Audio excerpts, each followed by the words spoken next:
নফস কি তা কিভাবে ডাইভার্ট করবেন। এই ভিডিও থেকে আপনি জানতে পারবেন নফসে আম্মারা প্রতারক আত্মা, নফসে লাওয়ামা অনুশোচনাকারী আত্মা, নফসে মুতমাইন্না প্রশান্ত আত্মা এবং সর্বশেষে নফসকে কিভাবে ডাইভার্ট করবেন সেই বিষয়ে জানতে পারবেন। নফস বলা হয় মানুষের কামনা, বাসনা, চাহিদা ইত্যাদিকে। এক কথায় যাকে বলা হয় প্রবৃত্তি। আল্লাহ তাআলা মানুষ সৃষ্টির সময় তার স্বভাবে কতিপয় চাহিদা দান করেছেন, যেমন আহারের চাহিদা, যৌবনের চাহিদা, কর্তৃত্বের চাহিদা, ক্ষমতার চাহিদা, লোভ, লালসা ইত্যাদি। সবগুলোকে এক কথায় জৈবিক চাহিদা বলা যায়। আর এগুলোই হলো নফস বা প্রবৃত্তি। নফস তার বৈশিষ্ট্যের দিক দিয়ে আবার তিন প্রকার। মূলত নফস একটি, কিন্তু কাল পরিক্রমায় স্বভাবের তাড়নায় ভিন্ন ভিন্ন রূপ ধারণ করে। তাই বলা যায় অবস্থানের দিক দিয়ে নফস তিন প্রকার: নফসে আম্মারা, নফসে লাওয়ামা, নফসে মুতমাইন্না। নফসে আম্মারা প্রতারক আত্মা, অর্থাৎ যে নফস মানুষকে কুপ্রবৃত্তি ও জৈবিক কামনার দিকে আকৃষ্ট করে, সবসময় খারাপ চিন্তাভাবনা পোষণ করিয়ে রাখে, সবসময় অনৈতিক চাহিদা পূরণার্থে ব্যস্ত রাখে, সবসময় খারাপ কাজে উৎসাহিত করে। এই নফস সম্পর্কে কোরআনে বর্ণিত আছে, ওমা ওবাররি ও নফসি ইন্নান নফসা লা আম্মারাতুম বিসসুই ইল্লা মা রহিমা রব্বি ইন্না রব্বি গফুরুর রহিম। আমি নিজেকে নির্দোষ মনে করি না। মানুষের মন অবশ্যই মন্দ কর্মপ্রবণ, কিন্তু সে নয় যার প্রতি আমার রব অনুগ্রহ করেন। নিশ্চয়ই আমার রব অতি ক্ষমাশীল ও দয়ালু। নফসে লাওয়ামা অনুশোচনাকারী আত্মা, অর্থাৎ যে নফস অন্যায় করার পর আমাদের হৃদয়ে অনুশোচনার উদ্রেক করে। কোরআনে মহান রব্বুল আলামিন নফসে লাওয়ামা এর কথা উল্লেখপূর্বক কসম খেয়েছেন। আল্লাহ তাআলা বলেন, ওয়ালা উকসিমু বিন নফসিল লাওয়ামা, আরও শপথ করে সেই মনের যে নিজেকে ধিক্কার দেয়।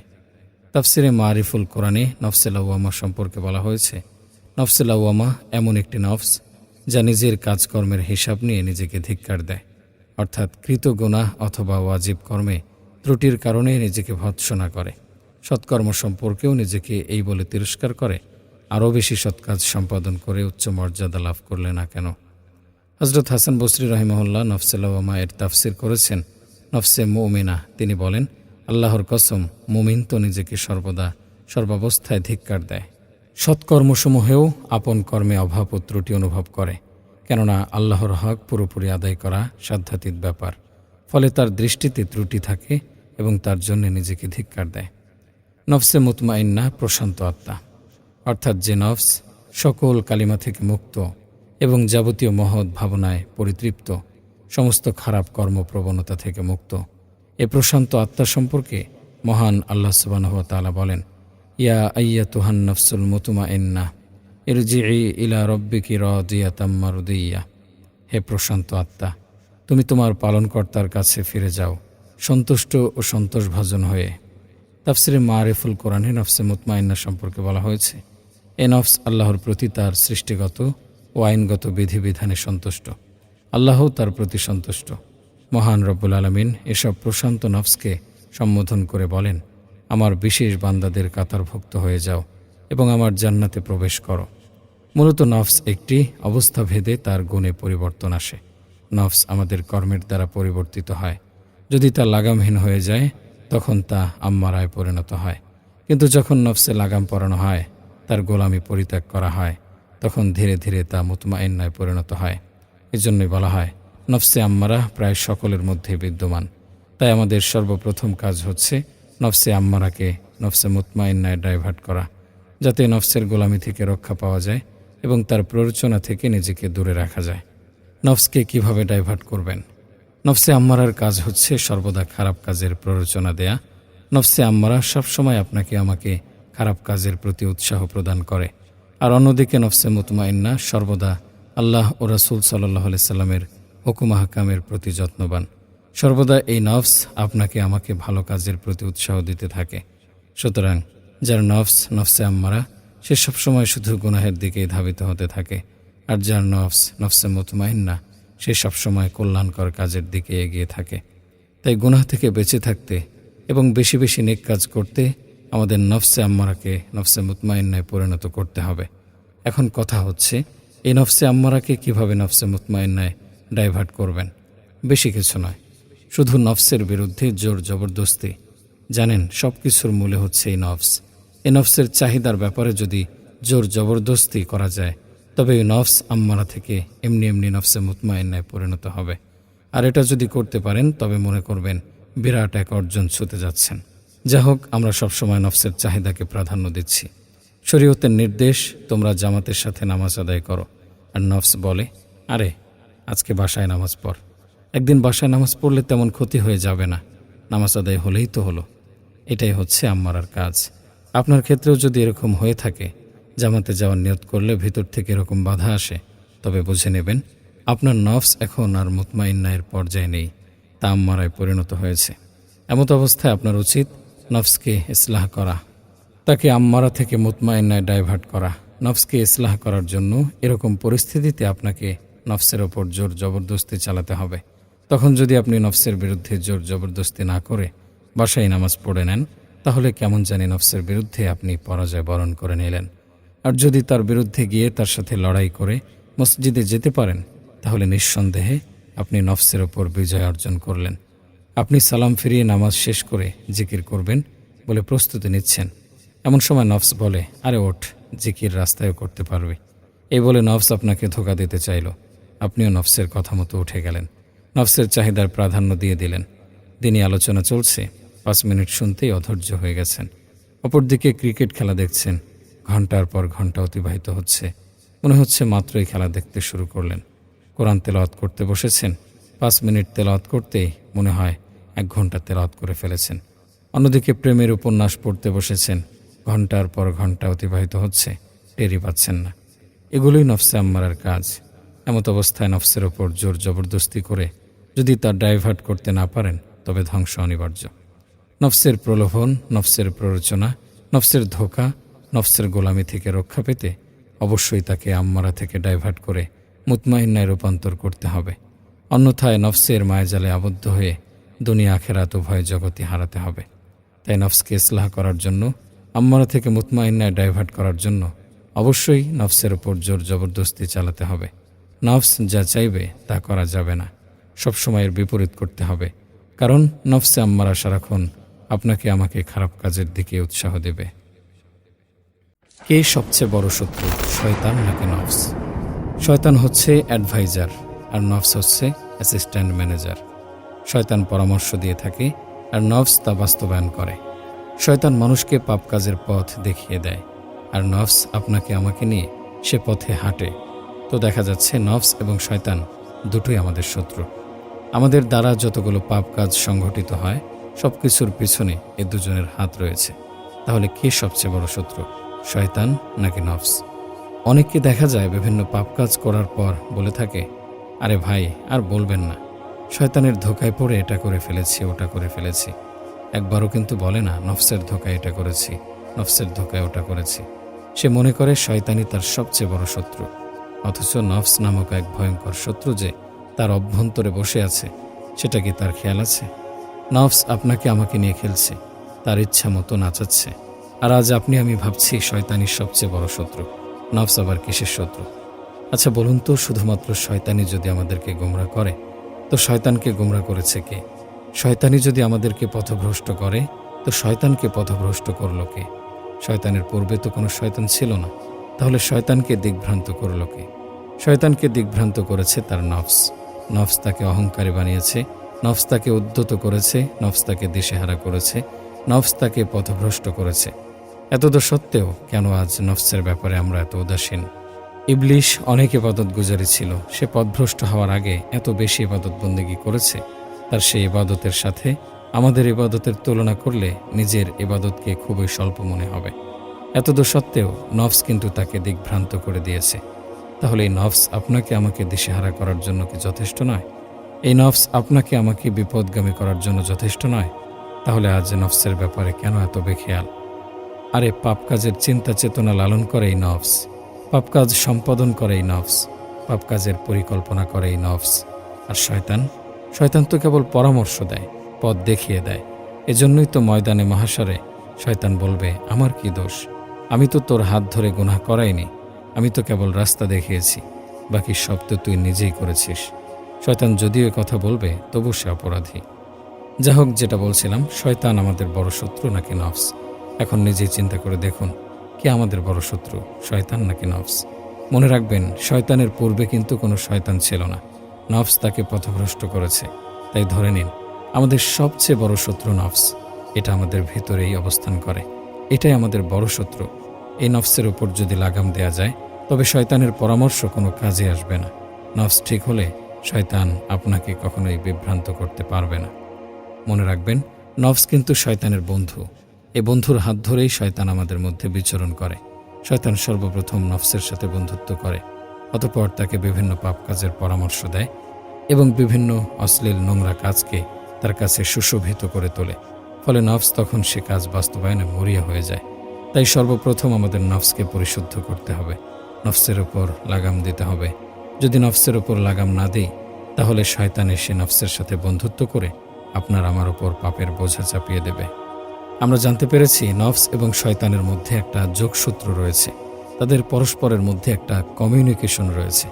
দুজনই এক নায়ের মাঝি। একজন পাল তুলে রাস্তা দেখিয়ে দেয়, অপরজন সেদিকে বৈঠা চালায়। তারা একজন ছাড়া অন্যজন কিছুটা অপূর্ণ। শয়তান পথ দেখিয়ে দেয় আর নফস সেই পথে হাঁটতে শুরু করে। শয়তানের সমস্ত কাজ নফসের উপর নির্ভরশীল। নফস ছাড়া সে কখনোই তার কৃত পরিকল্পনায় সফল হতে পারে না। ধরুন, মনে মনে পরিকল্পনা করলেন আপনি সিনেমা দেখতে যাবেন, আর এই পরিকল্পনা আপনার নফস আপনাকে বাতলে দিয়েছে। আপনার নফস সিনেমা দেখার জন্য মুখিয়ে আছে। এদিকে তার মনে এক ধরনের ভয় কাজ করছে। ইস, সিনেমা দেখতে যাব, কেউ যদি দেখে ফেলে, আমার মা বাবা যদি জেনে ফেলে, আর তাছাড়া টাকাই বা পাবো কোথায়? এমত অবস্থায় আপনার নফস হতবুদ্ধি হয়ে যায়। মনে মনে ভাবতে থাকে, টাকা কোথায় পাবো? তখনই শয়তানের পরামর্শ শুরু হয়ে যায়। শয়তান তখন চুরি করার নানান পন্থা বাতলে দেয়। শুধু তাই নয়, কিভাবে সবার অগোচরে সিনেমা হলে যাওয়া যায় সেই পরামর্শ শয়তানি দিয়ে থাকে। তখন আপনার নফস নতুন করে সাহস জুগিয়ে ফেলে। ফলে তার পক্ষে কর্মটি সম্পাদন করা খুবই সহজ হয়ে যায়। এটাই হচ্ছে শয়তান এবং নফসের এক অনন্য সেতুবন্ধন। তাই আমাদের উচিত নফস এবং শয়তানের সেই সেতুবন্ধনে প্রতিবন্ধকতা তৈরি করা। আপনি শয়তানের উপর কোনো ধরনের প্রভাব খাটাতে পারবেন না, কেননা সে আমাদের ধরাছোঁয়ার বাইরে। তবে নফস কিন্তু আমাদের গণ্ডির ভিতরে, সে আমাদের ধরাছোঁয়ার ভিতরেই। তাই শয়তানের কুপরামর্শ থেকে বাঁচতে হলে অবশ্যই আপনার আমার প্রভাব নফসের উপর খাটাতে হবে। এর জন্য উত্তম পদ্ধতি হচ্ছে তাদের উভয়ের চিন্তা চেতনা, কর্মপদ্ধতি ইত্যাদির মধ্যে ভিন্নতা তৈরি করা। এতে করে উভয়ের সেতুবন্ধন এমনি এমনি ছিন্ন হয়ে যাবে। আমরা সাধারণত যখন বন্ধু নির্বাচন করি, তখন ঠিক আমাদের মতন একজনকে বেছে নিই। যেমন কোনো বন্ধু নির্বাচন করার পূর্বে আমরা দেখে নিই তার চিন্তা চেতনা, তার স্বভাব, তার চালচলন ইত্যাদি বিষয় আমার মতনই কিনা। যখন অপরজনের চিন্তা চেতনা, চালচলন, স্বভাবজাত ইত্যাদি আমাদের সাথে সামঞ্জস্যপূর্ণ হয়ে যায়, তখন আমাদের মাঝে একটা বন্ধুত্বসুলভ সম্পর্ক গড়ে ওঠে। আমরা জানি বিপরীত চিন্তাধারার, বিপরীত স্বভাবের দুজন ব্যক্তি কখনো বন্ধু হতে পারে না। ঠিক তদ্রূপ নফস আর শয়তান যদি বিপরীতমুখী হয়, তবে তাদের মাঝেও কখনো বন্ধুত্ব গড়ে উঠতে পারবে না। এজন্যই আপনার নফস যখন শয়তানের কর্মপদ্ধতি, শয়তানের চিন্তা চেতনা ইত্যাদি সর্ববিষয়ে বিপরীত হয়ে যাবে, তখন শয়তান এবং নফসের মধ্যে কোনো ধরনের সেতুবন্ধন থাকবে না। আর তাদের উভয়ের মধ্যে যদি একটা যোগসূত্র না থাকে, তখন ধীরে ধীরে নফস আপনার আমার নিয়ন্ত্রণে চলে আসবে। নফসের গোড়ামি থেকে মুক্ত থাকা যাবে। এজন্য যেটা করতে হবে, শয়তান যা চায় এর বিপরীত কাজটাই আপনাকে আমাকে করতে হবে। যেমন শয়তান চায় আপনি ফজরের সময় নামাজ না পড়ে ঘুমিয়ে থাকেন, সাথে সাথে নফসও আরামের জন্য এরকমটাই চায়। এখন আপনার কাজ হচ্ছে নফসের বিরুদ্ধে লড়াই করে শয়তানের চাহিদার বিপরীত করা। শয়তান চায় আপনি গুনাহের মধ্যে লিপ্ত হন। ঠিক তখন যদি আপনি গুনাহ থেকে বিরত থাকতে পারেন, দেখবেন আপনার নফস ধীরে ধীরে উন্নত হচ্ছে, ধীরে ধীরে সে ইসলাহ হচ্ছে। তাই সৎ কাজের জন্য নফসের ওপর সবসময় জোর জবরদস্তি করতে হয়। পক্ষান্তরে গুনাহের কাজ থেকে বিরত থাকার জন্য নফসের বিরুদ্ধে জোর জবরদস্তি চালাতে হবে। যখন আপনি আপনার জোর জবরদস্তি বহাল রাখবেন, তখন নফস ও তার খারাপ চিন্তাধারার অস্তিত্ব হারাবে। আর যখন নফস ও তার খারাপ চিন্তাধারার অস্তিত্ব হারিয়ে ইসলাহ হয়ে যাবে, তখন সে সম্পূর্ণভাবে শয়তানের চিন্তাধারার বিপরীত হয়ে যাবে। আর যখন নফস শয়তানের বিপরীত হয়ে যাবে, তখন এমনি এমনি তাদের মধ্যকার কমিউনিকেশন বন্ধ হয়ে যাবে। এত কিছু করার পর শয়তান আগের মতো ঠিকই নফসকে কুপরামর্শ দেবে। কিন্তু নফস যখন এর বিরুদ্ধাচরণ করবে, তখন শয়তানও বিরক্ত বোধ করবে। এমত অবস্থায় নফসকে নিয়ন্ত্রণে আনা আপনার আমার জন্য অনেকটাই সহজ হয়ে যাবে। নফসের ভিত্তিতে সৃষ্টির সেরা জীব মানুষ, সৃষ্টির সেরা জীব। ফেরেশতাদের ওপরও মানুষের শ্রেষ্ঠত্ব দান করা হয়েছে, এটা আমরা কম বেশি সবাই জানি। তবে এটা কি জানি সেই শ্রেষ্ঠত্ব লাভে নফসেরও ভূমিকা রয়েছে। ফেরেশতারা সবসময় আল্লাহ তাআলার ইবাদতে নিয়োজিত থাকে, কখনো তারা আল্লাহ তাআলার হুকুম অমান্য করে না। কিন্তু মানুষ আল্লাহ তাআলার কত হুকুমই না অমান্য করে, তবুও মানুষকে ফেরেশতাদের উপর শ্রেষ্ঠত্ব দান করা হয়েছে। এর কারণ ফেরেশতাদের মধ্যে নফস নেই কোনো অনুভূতি শক্তি, তাদের মধ্যে কেবল জীবনী শক্তি বিদ্যমান। কোনো অনুভূতি শক্তি নেই, তাদের পেটের ক্ষুধার অনুভূতি নেই যৌবনের ক্ষুধার অনুভূতি। কিন্তু মানুষের মধ্যে সেই অনুভূতি দান করা হয়েছে, আর সেই অনুভূতি শক্তির নাম হচ্ছে নফস বা প্রবৃত্তি। আল্লাহ তাআলা মানুষদের নফস দান করেছেন, যার কারণে সমস্ত সৃষ্টিকুলের মধ্যে মানুষ সেরা। নফস যখন আমাদের শ্রেষ্ঠত্বের প্রমাণ বহন করে, তখন সেই নফসকে ইসলাহ করা আমাদের উপর কতটা গুরুত্বপূর্ণ একবার কি ভেবে দেখেছেন? আপনি নফসের বিরুদ্ধে যুদ্ধ করে বিজয় অর্জন করলেই আপনি সকলের ওপর শ্রেষ্ঠ। যদি তা না করে নফসের ধোকায় পড়ে তার গোলামি করতে শুরু করেন, তখন কি আর শ্রেষ্ঠত্ব প্রমাণিত হবে? না, নফসের গোলামি করে নফসকে অপবিত্র রেখে শ্রেষ্ঠত্ব অর্জিত হবে না। শ্রেষ্ঠত্ব অর্জন করতে হলে অবশ্যই আপনাকে নফসের বিরুদ্ধে যুদ্ধ করতে হবে এবং বিজয় অর্জন করতে হবে। বস্তুত আপনি আমি কি সেটা করছি? দুজন ব্যক্তিকে দুটি জঙ্গলে ছেড়ে দেওয়া হলো, বলা হলো দুজনকে এই জঙ্গল অতিক্রম করে অপর প্রান্তে যেতে হবে। একটি জঙ্গল একদম নিরাপদ, নেই কোনো বাধা, নেই কোনো ভয়ঙ্কর জানোয়ার। অপরদিকে অন্য জঙ্গলে রয়েছে নানান বাধা বিপত্তি, প্রতিমধ্যে রয়েছে খাল বিল ইত্যাদি। তার উপর সাপ, ভয়ঙ্কর জানোয়ার, বাঘ, ভাল্লুক, সিংহ ইত্যাদি তো রয়েছেই। তারা দুজনেই জঙ্গল অতিক্রম করে অপর প্রান্তে গেল। একজন আরামসে কোনো বাধা বিপত্তি ছাড়াই, কোনো জানোয়ারকে হত্যা করা ছাড়াই, অপরদিকে অন্যজন নানান বাধা বিপত্তির মোকাবেলা করে সাপ, বাঘ, ভাল্লুক, সিংহকে হত্যা করে অপর প্রান্তে পৌঁছেছে। এখন বলুন তো, কাকে শ্রেষ্ঠত্ব দান করা হবে? অবশ্যই তাকে যে নানান বাধা বিপত্তি মোকাবেলা করে ভয়ঙ্কর জানোয়ারকে হত্যা করে অপর প্রান্তে পৌঁছেছে। তাকেই পুরস্কৃত করা হবে যে নানান বাধা বিপত্তির মোকাবেলা করেছে, তাকে নয় যার রাস্তায় কোনো বাধা ছিল না। ঠিক এভাবেই ফেরেশতাদের উপর আমাদের শ্রেষ্ঠত্ব প্রতিষ্ঠিত হয়েছে, কেননা ফেরেশতাদের কোনো জৈবিক চাহিদা নেই, পাপ কাজে জড়ানোর সেই মন মানসিকতা নেই তাদের কোনো অনুভূতি শক্তি, নেই যৌবনের চাহিদা, নেই ভক্ষণের চাহিদা। তাই তাদেরকে কোনো কিছুর মোকাবেলা করতে হয় না, কোনো বাধা বিপত্তির সম্মুখীন হতে হয় না। নফস হচ্ছে লবণের মতো, লবণ ছাড়া যেমনইভাবে খাবারের কোনো মূল্য নেই, তেমনি নফস ছাড়াও মানুষের কোনো মূল্য নেই। আপনি গরুর গোশত রান্না করলেন কিন্তু লবণ দিলেন না, এটা কি আর খাবারের উপযুক্ত থাকবে? লবণ ছাড়া তরকারির স্বাদ পাবেন না। লবণ ছাড়া তরকারির কোনো মূল্যই নেই, এটা কেউ খেতেই পারবে না। ঠিক নফসের ক্ষেত্রেও এরকম। নফস ছাড়া আপনি যত ইবাদত করেন তার কোনো স্বাদ থাকবে না, ওই ইবাদতের কোনো বিনিময় থাকবে না। যেমন ফেরেশতাদের নফস নেই, তাদের ইবাদতের কোনো মূল্য নেই এবং এই ইবাদতের কোনো বিনিময়ও নেই। তারা শুধু তাদের রবের হুকুম মান্য করছে, তাদের আমলের দরুন তারা কিছুই লাভ করবে না। পক্ষান্তরে যাদের মধ্যে নফস রয়েছে, অর্থাৎ মানুষ, তারা যদি একবার সুবহানাল্লাহ বলে, সাথে সাথে তার আমলনামায় শত শত নেকি যুক্ত হয়ে যায়। যত ইবাদত করবে, যতই নেক আমল করবে, এর বিনিময় হিসেবেও পরকালে পাবে অফুরন্ত পুরস্কার। আর এটা হয়ে থাকে কেবল নফসেরই কারণে। এই নফস যদি না থাকতো, তবে কি সেই শ্রেষ্ঠত্ব প্রমাণিত হতো? এই নফসের কারণেই আপনার শ্রেষ্ঠত্ব, আপনার কবুলিয়াত। ওপরের আলোচনা থেকে এটাই প্রতীয়মান হয়, শ্রেষ্ঠত্ব দান করা হয় কর্মের গুণে। আর সব কিছুর ওপর আমাদের শ্রেষ্ঠত্ব অর্জন করার কারণ হচ্ছে আমরা নফসের বিরুদ্ধে মুজাহিদ। যে ব্যক্তি নফসের বিরুদ্ধে লড়াই করে বিজয় অর্জন করেছে, নফসের গোলামি থেকে নিজেকে মুক্ত রেখেছে, সেই প্রকৃতপক্ষে শ্রেষ্ঠত্ব অর্জন করেছে। এখন নিজেকে প্রশ্ন করুন, আপনি আমি কি সত্যি নফসের বিরুদ্ধে মুজাহিদ? সত্যি কি আমরা নফসের বিরুদ্ধে লড়াই করছি? সত্যি কি আমরা নফসের হুকুম অমান্য করে রবের হুকুম মেনে চলছি? যদি আপনার উত্তর হয় না, তাহলে আপনি কিসের সৈনিক, কিসের মুজাহিদ, আর কোন ভিত্তিতে আপনি সৃষ্টির সেরা জীব? আচ্ছা, আপনি আমি সৃষ্টির সেরা জীব, এটা কি আমাদের কাজে কর্মে, আমাদের চিন্তা চেতনায় প্রকাশ পায়? বলতে পারছেন না? তাহলে আসুন নিজের অবস্থান সম্পর্কে আরেকটু জানি। আসুন নিজেকে হাইওয়ানের সাথে একটু পর্যালোচনা করে দেখি। আল্লাহ তাআলা হাইওয়ানের ওপর মানুষকে এক বিশেষ বিশেষণে বৈশিষ্ট্যমণ্ডিত করেছেন, সেটা হলো আকল, বুদ্ধি, বিবেক, যেন তা দ্বারা সে ভালো মন্দ, হালাল হারাম ইত্যাদির মধ্যে পার্থক্য করতে পারে, কল্যাণ অকল্যাণ ইত্যাদি বিষয়ে অনুধাবন করতে পারে। শুধু তাই নয়, এর দ্বারা যেন তার জৈবিক চাহিদার বিভিন্ন ক্ষেত্রে ভালো মন্দ হালাল হারামের মধ্যে পার্থক্য করে চলতে পারে। বস্তুত এতেই তার মনুষ্যত্ব ও মানবিক দিকের প্রকাশ ও বিকাশ ঘটে। তাই কেউ যদি তার নফসের গোলামি করে, ভালো মন্দ হালাল হারাম বিবেচনা না করে জৈবিক চাহিদা পূরণ করে, তবে তার আর হাইওয়ানের মধ্যে কোনো পার্থক্য থাকে কি? আল্লাহ তাআলা ফেরেশতা ছাড়া মানুষ, জিন, হাইওয়ান সবার মধ্যে নফস দিয়েছেন। সবার মধ্যে একটা জৈবিক চাহিদা দান করেছেন। আর সেই চাহিদা হলো যৌন চাহিদা, খাবারের চাহিদা, আরামায়েশের চাহিদা ইত্যাদি। মানুষের মধ্যে যেমনইভাবে এই চাহিদাগুলো বিদ্যমান, ঠিক তদ্রূপ হাইওয়ানের মধ্যেও এরকম জৈবিক চাহিদা রয়েছে। তারাও তাদের নফসের তাড়নায় এই চাহিদাগুলো পূরণ করে। মানুষ এবং হাইওয়ানের মধ্যে চাহিদার ক্ষেত্রেও কম বেশির তারতম্য রয়েছে।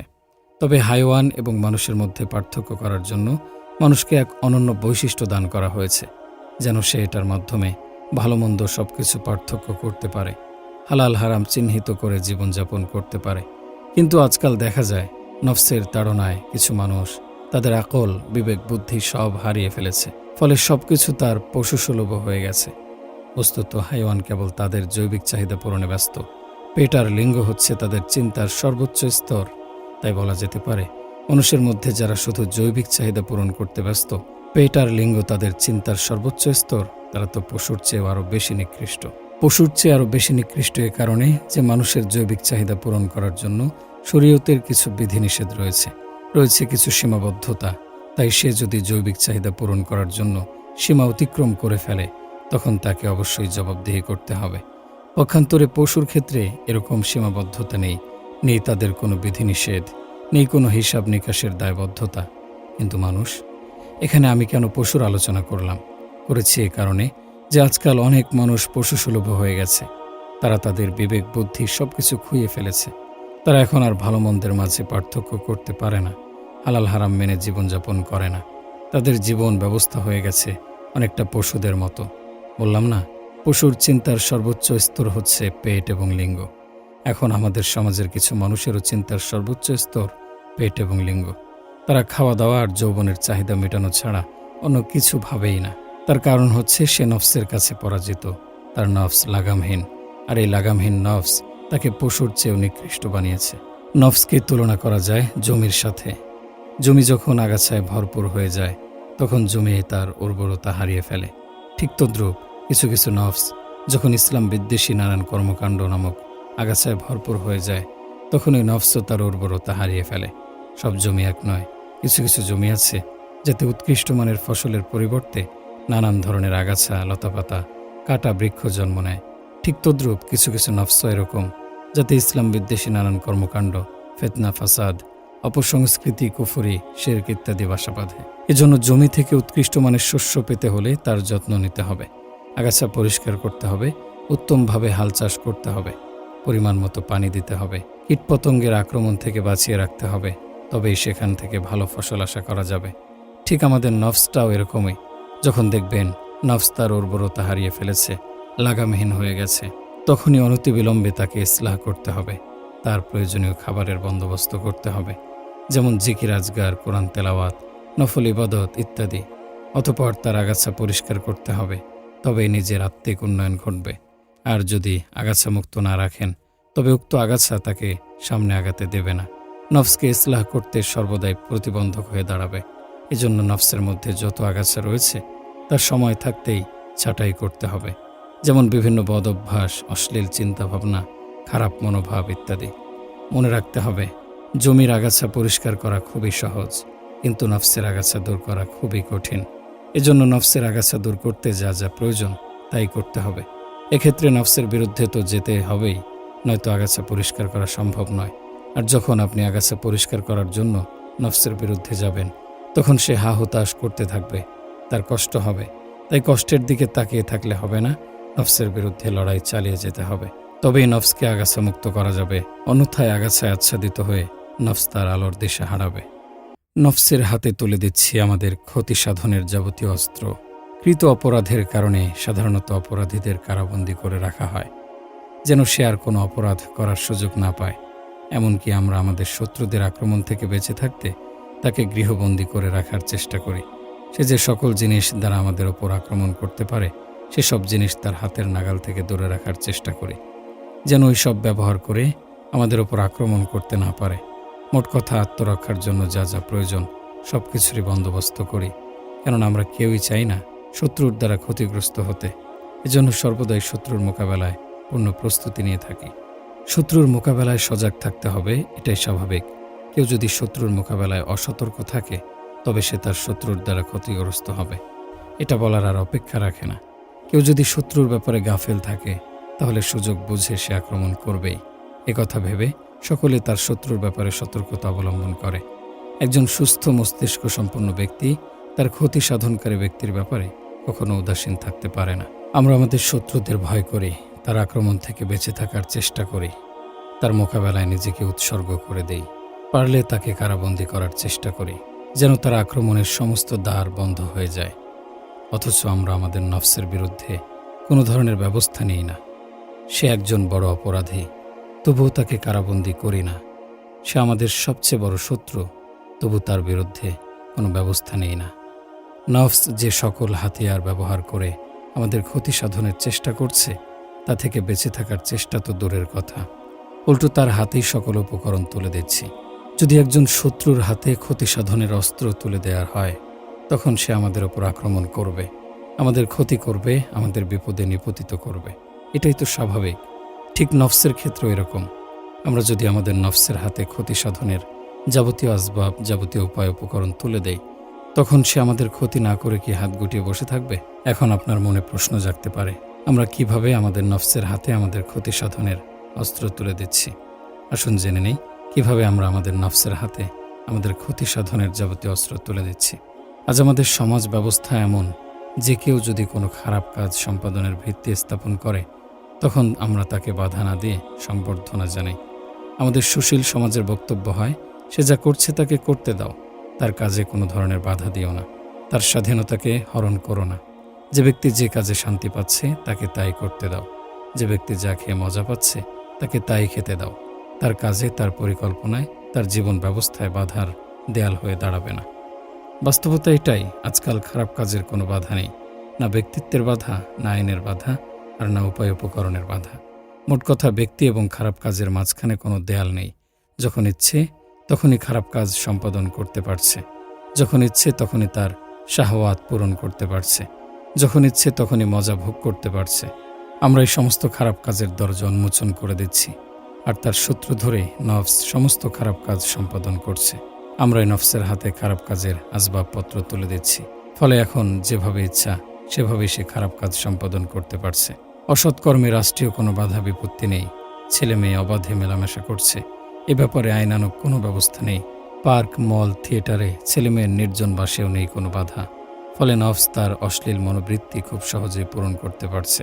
এখনও দেশের হাজার হাজার হোটেলে চলছে রমরমা দেহ ব্যবসা। রয়েছে দেশের প্রত্যন্ত অঞ্চলে নানান শ্রেণীর পতিতালয়, যেখানে একজন যুবক খুব সহজেই তার যৌন চাহিদা মিটিয়ে আসতে পারছে, খুব সহজেই নফসের চাহিদা পূরণ করতে পারছে, খুব সহজেই হরেক রকম নারী সে উপভোগ করতে পারছে।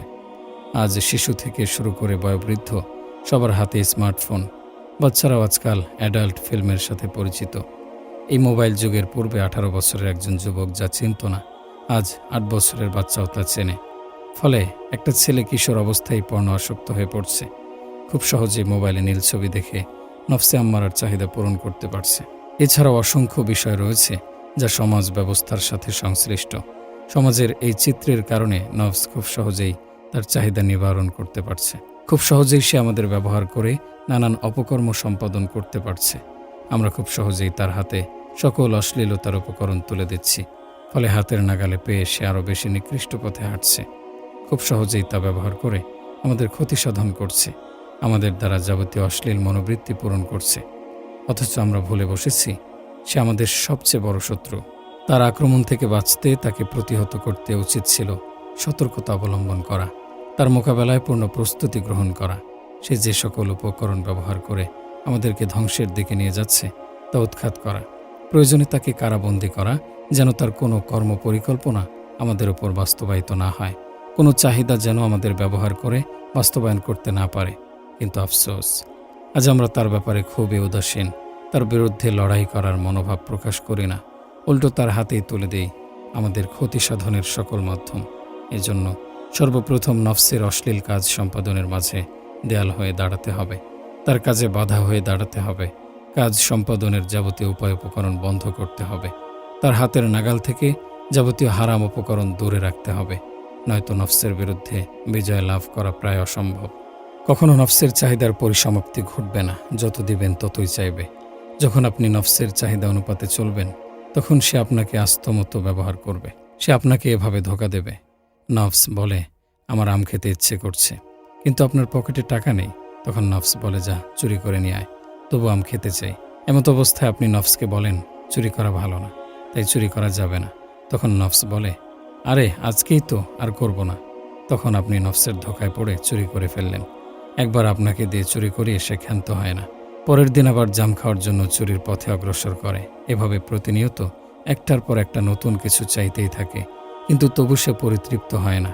হাতে থাকুক বা না থাকুক, অসৎ উপায় হলেও আপনার দ্বারা তার মনোবৃত্তি পূরণ করবেই, একটার পর একটা চাইবেই। নফস এরকমই। নফসকে আপনি কখনো পরিতৃপ্ত করতে পারবেন না। যত দিবেন ততই তার চাহিদা দিন দিন বৃদ্ধি পেতে থাকবে। নফস কখনো বলবে না, আমার সমস্ত চাহিদা এবার পরিপূর্ণ হয়েছে, এখন আর আমার কিছুর প্রয়োজন নেই। এ কথা সে কখনোই বলবে না, কেননা নফসের চাহিদা কখনো শেষ হয় না। কোনো মানুষের সর্বচাহিদা এই জীবনে কখনো পরিপূর্ণ হবে না। তাই কেউ যদি ভাবে আমার নফস যা চায় তাই করব, নফস যা বলবে তাই করব, তবেই শান্তি পাব, তাহলে তার ধারণা ভুল। নফসের চাহিদা পূরণ করে কখনো সে সুখের খোঁজ পাবে না, কেননা নফসের বৈশিষ্ট্য হলো এক চাহিদা পূরণ হওয়ার পর অন্য চাহিদার দিকে মনোনিবেশ করা। এজন্য আপনি যদি মনে মনে নফসের গোলামি করার পরিকল্পনা করে থাকেন, তাহলে সারা জীবন তার গোলামিই করতে হবে, কারণ সে সবসময় শুধু চাই চাই করবে, আর আপনাকে সর্বদা দিতেই হবে। দিতে দিতেই পুরো জীবন শেষ হয়ে যাবে, সুখের সাথে আর সাক্ষাৎ হবে না, সফলতার মুখ আর দেখতে হবে না, ইতি টানতে হবে সমস্ত সুখের গল্পে। নফস হলো ক্ষুধার্ত, তৃষ্ণার্ত। নফস কখনো তার ক্ষুধা নিবারণ করতে পারে না। যদি তা আম্মারা পর্যায়ে পৌঁছে যায়, তাকে যতই দেবেন ততই খাবে, যতই পান করাবেন ততই পান করবে, যতই ভোগ করতে দেবেন ততই সে ভোগ করবে। তবু তার তৃষ্ণা, তার ক্ষুধা, তার চাহিদা নিবারণ হবে না, তার কাছে শত পাওয়াও না পাওয়ার মতো। এজন্যই রাসূল সাল্লাল্লাহু আলাইহি সাল্লাম বলেছেন, কখনো প্রবৃত্তির পিছনে ছুটো না, কখনো নফসের অনুসরণ করো না, কেননা নফস তোমাকে ধ্বংসের দিকেই ঠেলে দেবে। এজন্য আমাদের উচিত নফসকে নিয়ন্ত্রণ রাখা, তার চাহিদার ভ্রুক্ষেপ না করা। আজকাল শোনা যায় অমুকের মেয়েলি সমস্যা রয়েছে। আসলে এটা কি? মেয়েলি সমস্যা বলতে কি বোঝানো হয়েছে? বিষয়টা অনেকের কাছে পরিষ্কার, আবার অনেকের কাছে ঘোলাটে। এটা সত্যি, আজকাল অনেকের মধ্যেই মেয়েলি সমস্যা পরিলক্ষিত হয়। এখন জানার বিষয় হচ্ছে, মেয়েলি সমস্যা কি? মেয়েলি সমস্যা হচ্ছে একজন যুবক মেয়েদের সাথে মিশতে মিশতে তাদের সঙ্গে অঙ্গাঙ্গিভাবে জড়িয়ে পড়ে। এক পর্যায়ে মেয়ে ছাড়া কিছুই বোঝে না, এক মেয়ে থেকে আরেক মেয়ে, এভাবে শুধু মেয়েদের পেছনে ছুটতে থাকে। নিত্য নতুন মেয়েদের সাথে সম্পর্কে জড়ানো তার নেশায় পরিণত হয়। একদিন এই ঘাটে, আরেকদিন ওই ঘাটে, একদিন এই নায়ে, অপরদিন ওই নায়ে। একের মধ্যে সে সীমাবদ্ধ থাকে না, হরেক রকম মেয়েদের সাথে মিশতে স্বাচ্ছন্দ্য বোধ করে। তার চিন্তা চেতনায় শুধু মেয়েরাই ঘোরে। কিভাবে একটি মেয়েকে দ্রুত পটানো যায়, কিভাবে তাকে বশে আনা যায়, এমন ভাবনায় বিভোর। এটা একজন যুবকের জন্য খুবই ক্ষতিকর বদভ্যাস। এটা খুবই ধ্বংসাত্মক আসক্তি। এটা থেকে পরিত্রাণ পাওয়া খুবই কষ্টকর। যারা এই মেয়েলি সমস্যায় পতিত হয়েছে, তারাই বুঝতে পারে এটা কত বড় নেশা। একটা ছেলে বিয়ের আগেই কর্মকাণ্ডে লিপ্ত, তার মানে এই নয় বিয়ের পর সব ঠিকঠাক হয়ে যাবে। বিয়ের পর এটা আরও ভয়ঙ্কর রূপ ধারণ করে। বিয়ের পর সে তার স্ত্রীর উপর সন্তুষ্ট থাকতে পারে না, পরনারীদের সাথে পরকীয়ায় জড়িয়ে পড়ে, একাধিক মেয়ের সাথে সম্পর্কে জড়িয়ে যায়। এতে করে সংসারে নেমে আসে অশান্তির ঝড়। উক্ত ঝড়ে ভেঙে চুরমার হয়ে যায় প্রত্যাশিত সাজানো গোছানো সংসার। এই মেয়েলি সমস্যা নফসের তাড়নাই হয়ে থাকে। একটি মেয়ের সাথে হারাম সম্পর্কে জড়ানোর পর তাকে ভোগ করে অন্যত্র জাল ফেলে। একটি মেয়ের সাথে সম্পর্ক জড়ানোর পর নফস তখন আরও মেয়েদের সাথে সম্পর্কে জড়াতে উদ্বুদ্ধ করে। প্রথমত নফস বলে, মেয়েটার সাথে সম্পর্ক কর, এটাই ফার্স্ট অ্যান্ড লাস্ট, আর লাগবে না। কিন্তু কিছুদিন পর ঠিক ওই অন্য মেয়ের প্রতি আসক্ত করতে বাধ্য করে। নফস প্রথমত এভাবেই ধোঁকা দেয়। একটি মেয়ের সাথে সম্পর্ক জড়ানোর পর পরবর্তীতে আরও মেয়েদের সাথে সম্পর্কে জড়াতে বলে। আপনি যখন তার ধোঁকায় পড়ে একটি সম্পর্কে জড়িয়ে গেলেন, তখন সে অন্যত্র জাল বিছানোর জন্য প্রস্তুতি নেয়। তাই আমি বলি, নফসকে যত দিবেন সে ততই চাইবে। যদি মনে করেন এটাই ফার্স্ট, এটাই লাস্ট, তাহলে ভুল ভাবছেন। শুধু মেয়েলি সমস্যাই না, যারা পর্ণ আসক্ত, যারা হস্তমৈথুনে অভ্যস্ত, তাদের জিজ্ঞেস করুন তারা কিভাবে আসক্ত হয়েছে। প্রথমত নফস এই বলে ধোঁকা দিয়েছে, এই তো একবার পর্ণ দেখে নে, একবার দেখলে কিছুই হবে না। নফসের এই কৃত পরামর্শ যখন কানে নিয়ে নিলেন, তখনই আটকে গেলেন ধ্বংসের বেড়াজালে। একবার পর্ণ দেখার পর নফস আবার বলে আর একবার দেখে নে, কিচ্ছু হবে না। আপনি তখন নফসের চাহিদা পূরণ করতে আবার দেখে নিলেন। ধীরে ধীরে তা অভ্যাসে পরিণত হয়ে গেল। এভাবে প্রতিনিয়ত সে আপনাকে ধোঁকা দিচ্ছে, প্রতিদিন এই বলে ধোঁকা দিচ্ছে, আজই শেষ দিন, আর কখনো দেখব না। ঠিক হস্তমৈথুনের বেলায়ও একই কথা। প্রথমত নফস বলে আজই ফার্স্ট, আজই লাস্ট, আর কখনো হস্তমৈথুন করতে হবে না। নফসের এই কৃত পরামর্শ যখন কানে নিয়ে নিলেন, তখন সে আপনাকে দিয়ে প্রতিনিয়ত হস্তমৈথুন করালো। এখন নফস বলে আজই শেষ দিন, আর কখনো হস্তমৈথুন করব না। কিন্তু পরক্ষণেই এই কথা ভুলে গিয়ে আপনি আবার হস্তমৈথুনে অগ্রসর হন।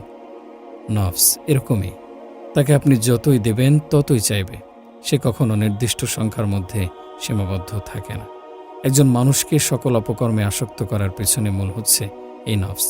নফস কোনো একটি অপকর্ম আপনাকে দিয়ে সম্পাদন করতে চাইলে, আপনি যদি তার ধোঁকায় পড়ে উক্ত অপকর্ম করে ফেলেন, তখন প্রতিনিয়ত আপনাকে দিয়ে সে ওই কাজটাই করাবে। এক পর্যায়ে তার নেশায় পরিণত হয়ে যাবে। মনে রাখবেন, ধোঁকা দিতে নফসের সবচেয়ে বড় হাতিয়ার হলো আজই ফার্স্ট, আজই লাস্ট। আজই ফার্স্ট, আজই লাস্ট, আজকেই শেষবার, কাল থেকে ভালো হয়ে যাব, একদম কোমর বেঁধে নামব, আর পাপ কাজে জড়াবো না, আর কোনো দিন নামাজ কাজা করব না। এই কথাগুলো যদি আপনার মাঝে স্থান করে নেয়, তাহলে কাল বিলম্ব না করে দ্রুত নফসের চিকিৎসা করুন।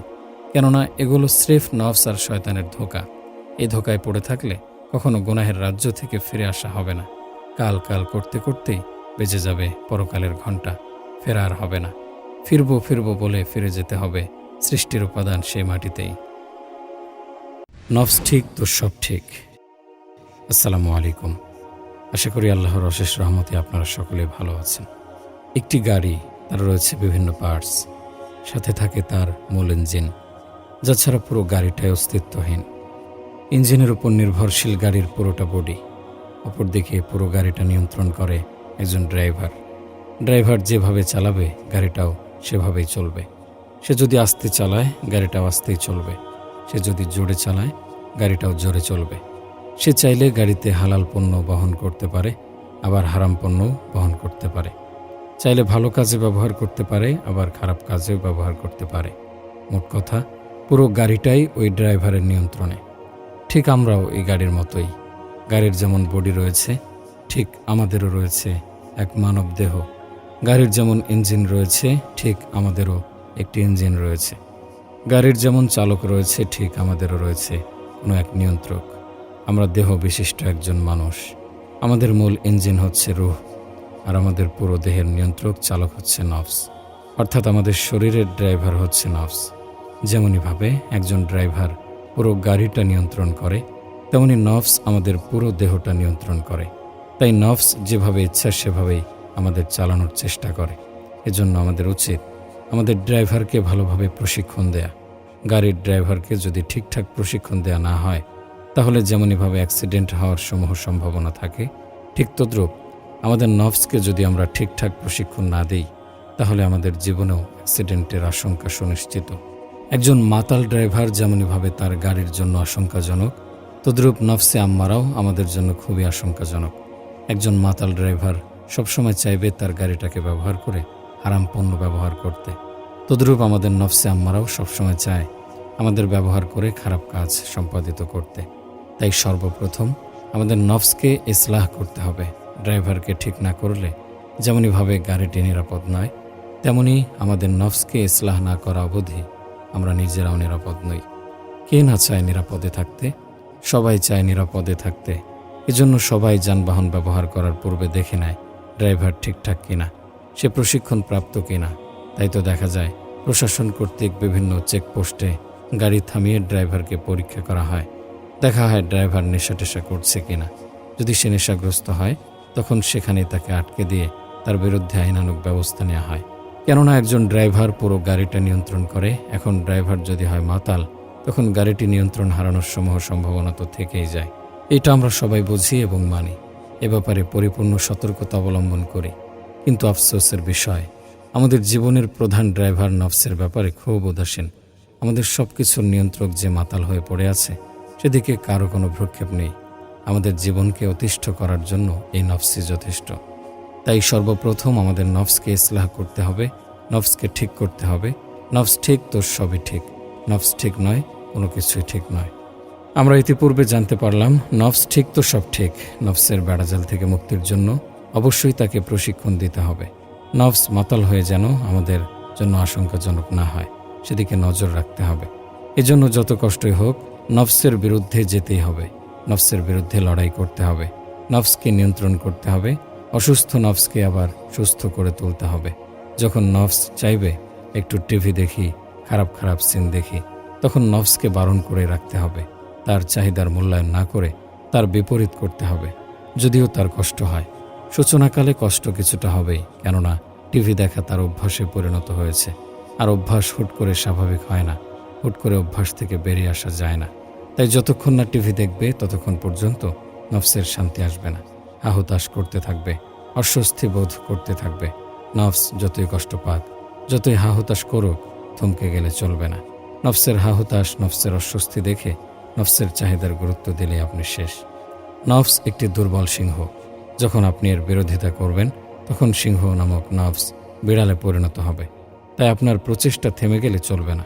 চেষ্টার সর্বোচ্চ স্তর তার উপর প্রয়োগ করুন। ইনশাআল্লাহ নফস ধীরে ধীরে তার ফিতরাতে প্রত্যাবর্তন করবে। নফস হলো দুধ পান করা বাচ্চার মতো। একজন মায়ের কাছে তার সন্তান কতটা প্রিয় তার নতুন করে বলার কিছু নেই। বাচ্চা জন্মগ্রহণ করার পর সাধারণত মায়ের বুকের দুধ পান করে, আর পান করাটা একটি নির্ধারিত সময় পর্যন্ত বহাল থাকে। সব কিছুর একটা নির্ধারিত সময় থাকে, তেমনি দুধ পানেরও একটি নির্ধারিত সময় রয়েছে। যখন সে নির্ধারিত সময় এসে যায় তখন মা তার বাচ্চাকে দুধ ছাড়ানোর চেষ্টায় নিয়োজিত হয়। মা যখন বাচ্চাকে দুধ ছাড়াতে যায়, বাচ্চা তখন হাউমাউ করে কাঁদতে শুরু করে, চিৎকার করতে থাকে। মা জানে দুধ ছাড়াতে বাচ্চার কষ্ট হবে, দুধ ছাড়াতে গেলে সে কান্না করবে, চিৎকার চেঁচামেচি করবে, নিজে ঘুমাবে না, তাকেও ঘুমাতে দেবে না। তবু সে দুধ ছাড়ানোর চেষ্টা করে। তার যতই কষ্ট হোক, সে যতই চেঁচামেচি করুক, যতই কষ্ট দিক, তবু তার দুধ ছাড়াবেই, কারণ সে জানে এতেই তার কল্যাণ নিহিত। মা জানে এখন যদি তার দুধ না ছাড়ানো হয় তবে সে ভাত রুটি খাওয়ার উপযুক্ত হবে না, এজন্য তাকে দুধ ছাড়ানো লাগবেই। ধরে নিন নফস হচ্ছে দুধ বাচ্চা, আর আপনি হলেন তার মা। আপনি দেখছেন সে যদি খারাপ কাজ থেকে বিরত থাকে তবেই মঙ্গল। এজন্য যত কষ্টই হোক সেটাই করতে হবে যা তার জন্য কল্যাণকর। কষ্ট হবে ভেবে নফসকে যদি তার চাহিদা অনুপাতে ছেড়ে দেওয়া হয় তখন এর ফলাফল ভয়াবহ হবে, এটা সুনিশ্চিত। এক ব্যক্তির নজরে সমস্যা মেয়েদের দিকে না তাকালে শান্তি মেলে না। এক ব্যক্তি সুদী কারবারে অভ্যস্ত, কারো মিথ্যা বলার অভ্যাস, কারো গীবত করার অভ্যাস, কারো পর্ন দেখার অভ্যাস। এখন যদি তাকে সমস্ত কাজ থেকে দূরে রাখা হয় তখন সে কষ্ট পাবে, এটাই স্বাভাবিক। সবকিছু বাস্তবায়ন করে নফস।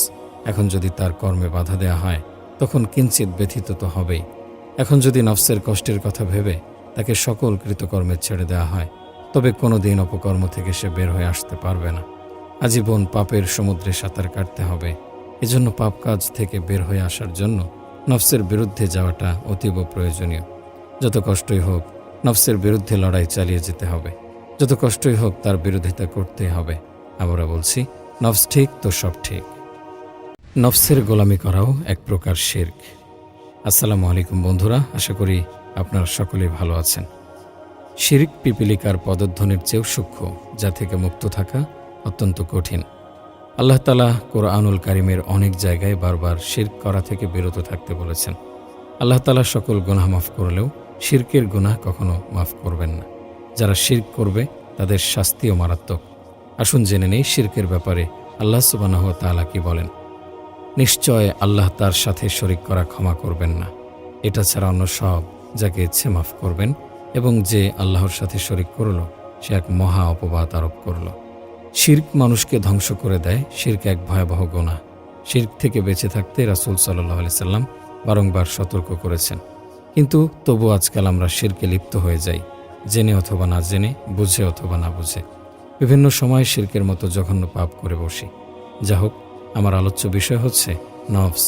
এখানে শিরকের কথা এই জন্য নিয়ে এসেছি, নফসের গোলামি করাও এক ধরনের শিরক।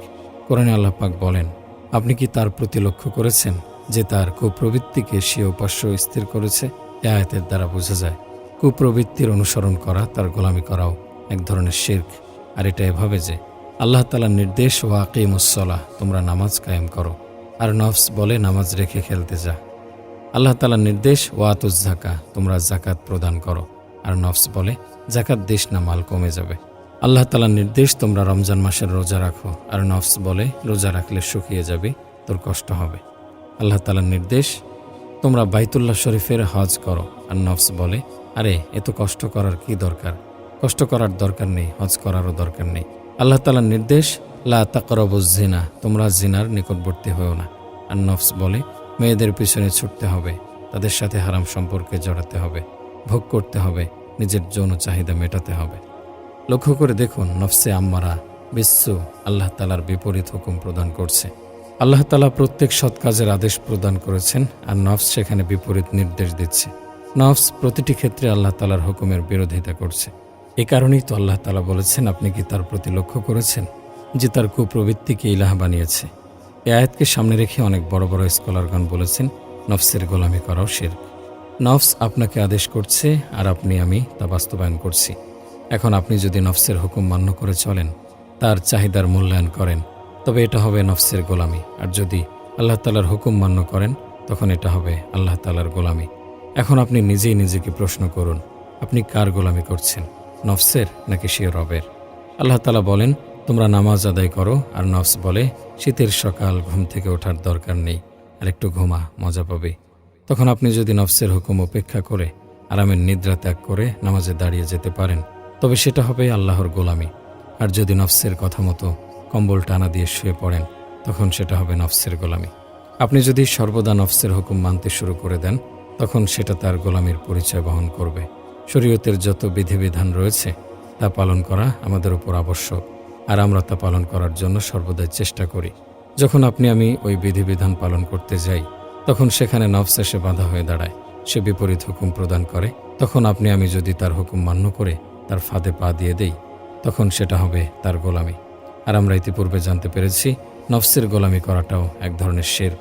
তাই আমাদের উচিত নফসের গোলামি ত্যাগ করে এই শিরক থেকে বেঁচে থাকা। নফস যখন বলবে নামাজ পড়ার দরকার নেই, ঘুমিয়ে থাক, তখন আপনি বলবেন, হে নফস, আমি তোর বান্দা নই, আর তুইও আমার রব না, আমি তোর হুকুম মানতে বাধ্য নই।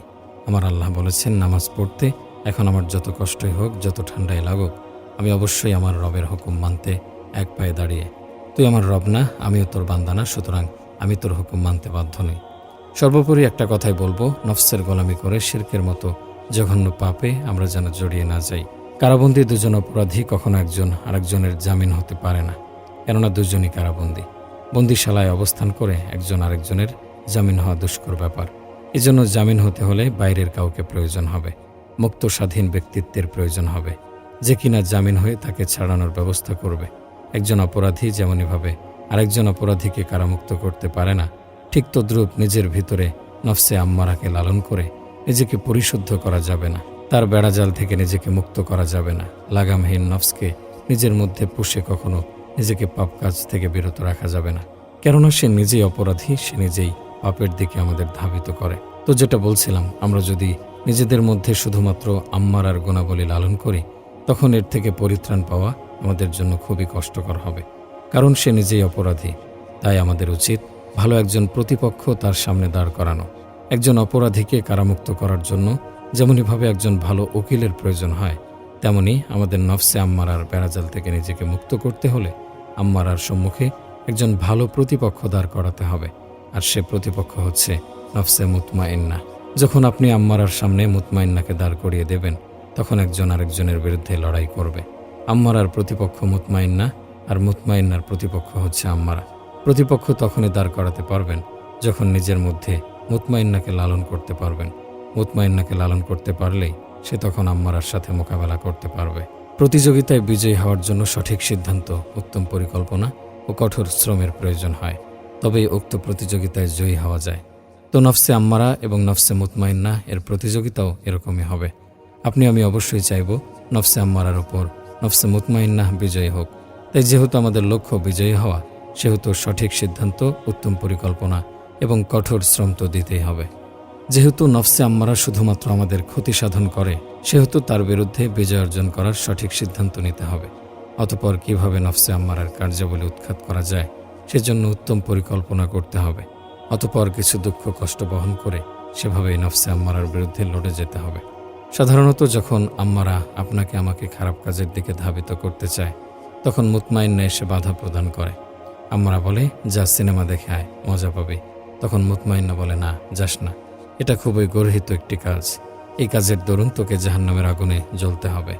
ঠিক তেমনইভাবে মুতমাইন্না যখন নামাজ পড়ার তাগিদ দেয় তখন আম্মারা এসে বলে, আরে এত আরামের ঘুম রেখে নামাজ পড়ার কী দরকার, নামাজ পড়তে হবে না, ঘুমিয়ে থাক।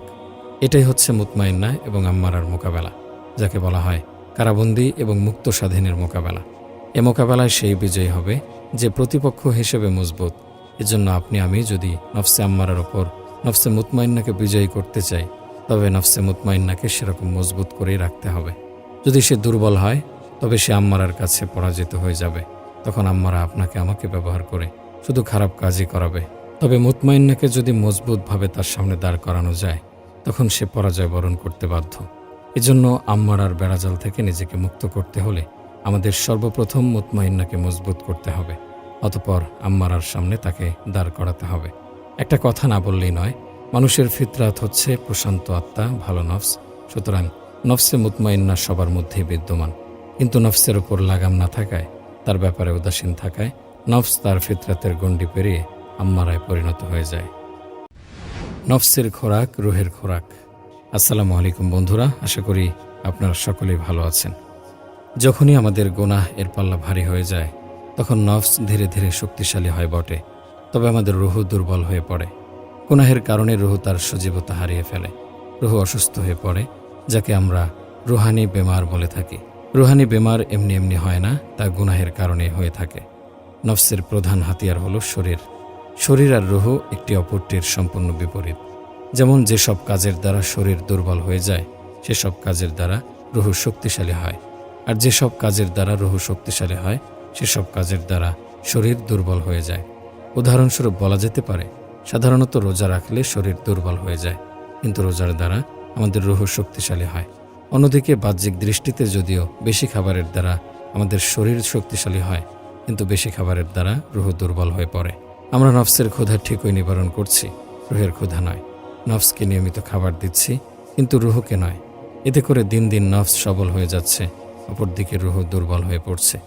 খাবারের অভাবে একজন সুস্থ সবল মানুষ যেমনইভাবে দুর্বল হয়ে পড়ে, তেমনি রুহের খাবারের ব্যবস্থা না করলে রুহ দুর্বল হয়ে পড়ে।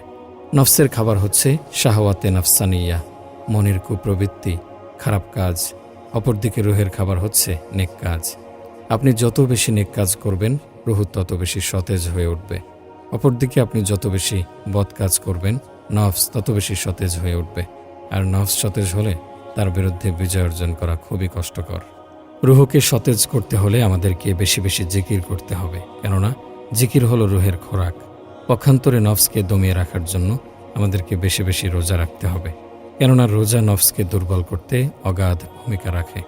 তাই আমাদের উচিত সবসময় রুহকে সতেজ রাখা, আর রুহকে সতেজ রাখতে হলে বেশি বেশি নেক কাজ তো করতেই হবে।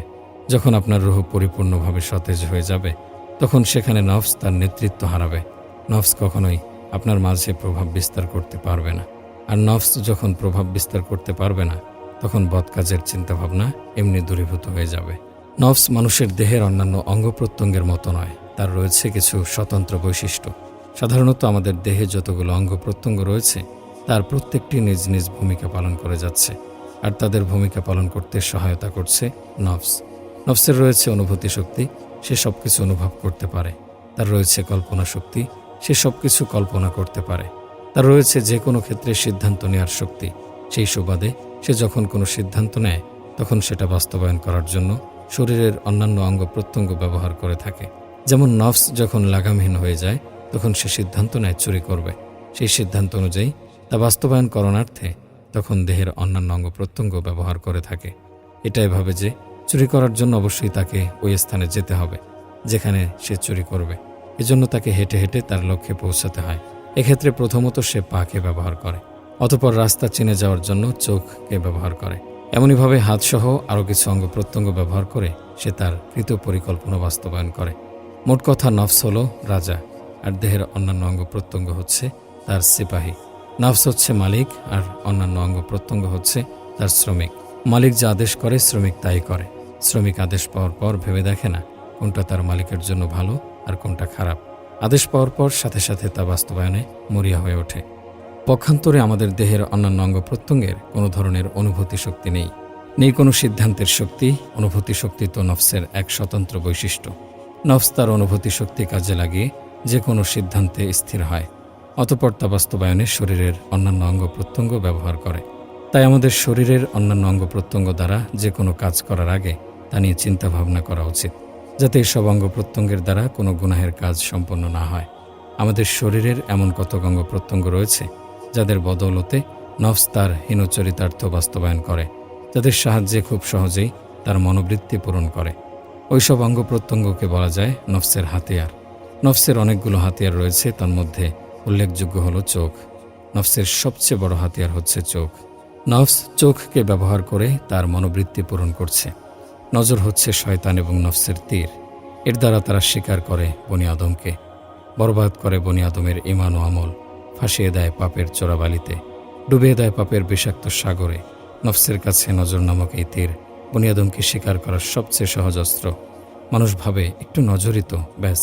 কিন্তু কখনো কখনো এক নজরেই কুপোকাত হয়ে যায় মানুষের হৃদয় মন। কিয়ামতের দিন যখন আল্লাহ তাআলা তার নিয়ামত রাজি সম্পর্কে আপনাকে আমাকে জিজ্ঞাসা করবেন, তখন আপনার আমার উত্তর কি হবে? যখন জিজ্ঞেস করবেন আমি তোকে চক্ষু দিয়েছিলাম, তুই তা কোন কাজে ব্যবহার করেছিস? তখন আপনার আমার উত্তর কি হবে? আমরা কি তার সঠিক পন্থায় ব্যবহার করেছি? আমরা কি তার শুকরিয়া আদায় করছি? আমরা কি চোখকে হেফাজত করছি? কোরআনুল কারিমে ইরশাদ হয়েছে, নিশ্চয় কান, চোখ, হৃদয় এর প্রতিটি সম্পর্কে জিজ্ঞাসা করা হবে। আমাদের সবসময় ভয় করা উচিত, আমি যদি চোখ দিয়ে আল্লাহ তাআলার নাফরমানি করি, হারাম জিনিস দেখি, আর আল্লাহ তাআলা আমার চোখ অন্ধ করে দেন, ছিনিয়ে নেন দৃষ্টিশক্তি। আল্লাহ তাআলা ইরশাদ করেন, আমি চাইলে তাদের চোখ দৃষ্টিশক্তি লোপ করে দিতাম, তখন তারা পথ চলতে চাইলে কিভাবে দেখতে পেত। সুতরাং বেশি বেশি দোয়া করা উচিত, হে আল্লাহ আমাকে রক্ষা করুন চোখের যাবতীয় গুনাহ থেকে, সকল অঙ্গ প্রত্যঙ্গের গুনাহ থেকে। আমরা পথ চলি আর চোখকে চোর বানিয়ে এদিক ওদিক দৃষ্টি প্রসারিত করি। বেগানা নারীদের দেখে নফসের চাহিদা পূরণ করি। আমরা ভাবি কেউ আমাদের দেখছে না, অথচ আল্লাহ তাআলা আমাদের স্মরণ করিয়ে দিচ্ছেন, না বান্দা, কেউ দেখছে না এমন নয়। তোমার সঙ্গে চলতে থাকা মানুষ যদিও দেখছে না, তবে তোমাকে যিনি চোখ দান করেছেন তিনি কিন্তু ঠিক দেখছেন, সেটা মনে রাখা দরকার।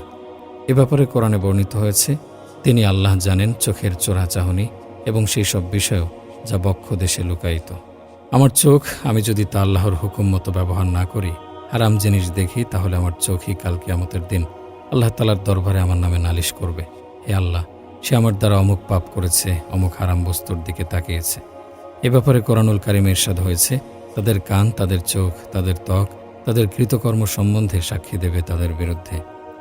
নফস শুধুমাত্র চোখকে ব্যবহার করে তা কিন্তু নয়, শরীরের অন্যান্য অঙ্গ প্রত্যঙ্গও ব্যবহার করে থাকে, যেমন হাত, পা, কান, জবান ইত্যাদি।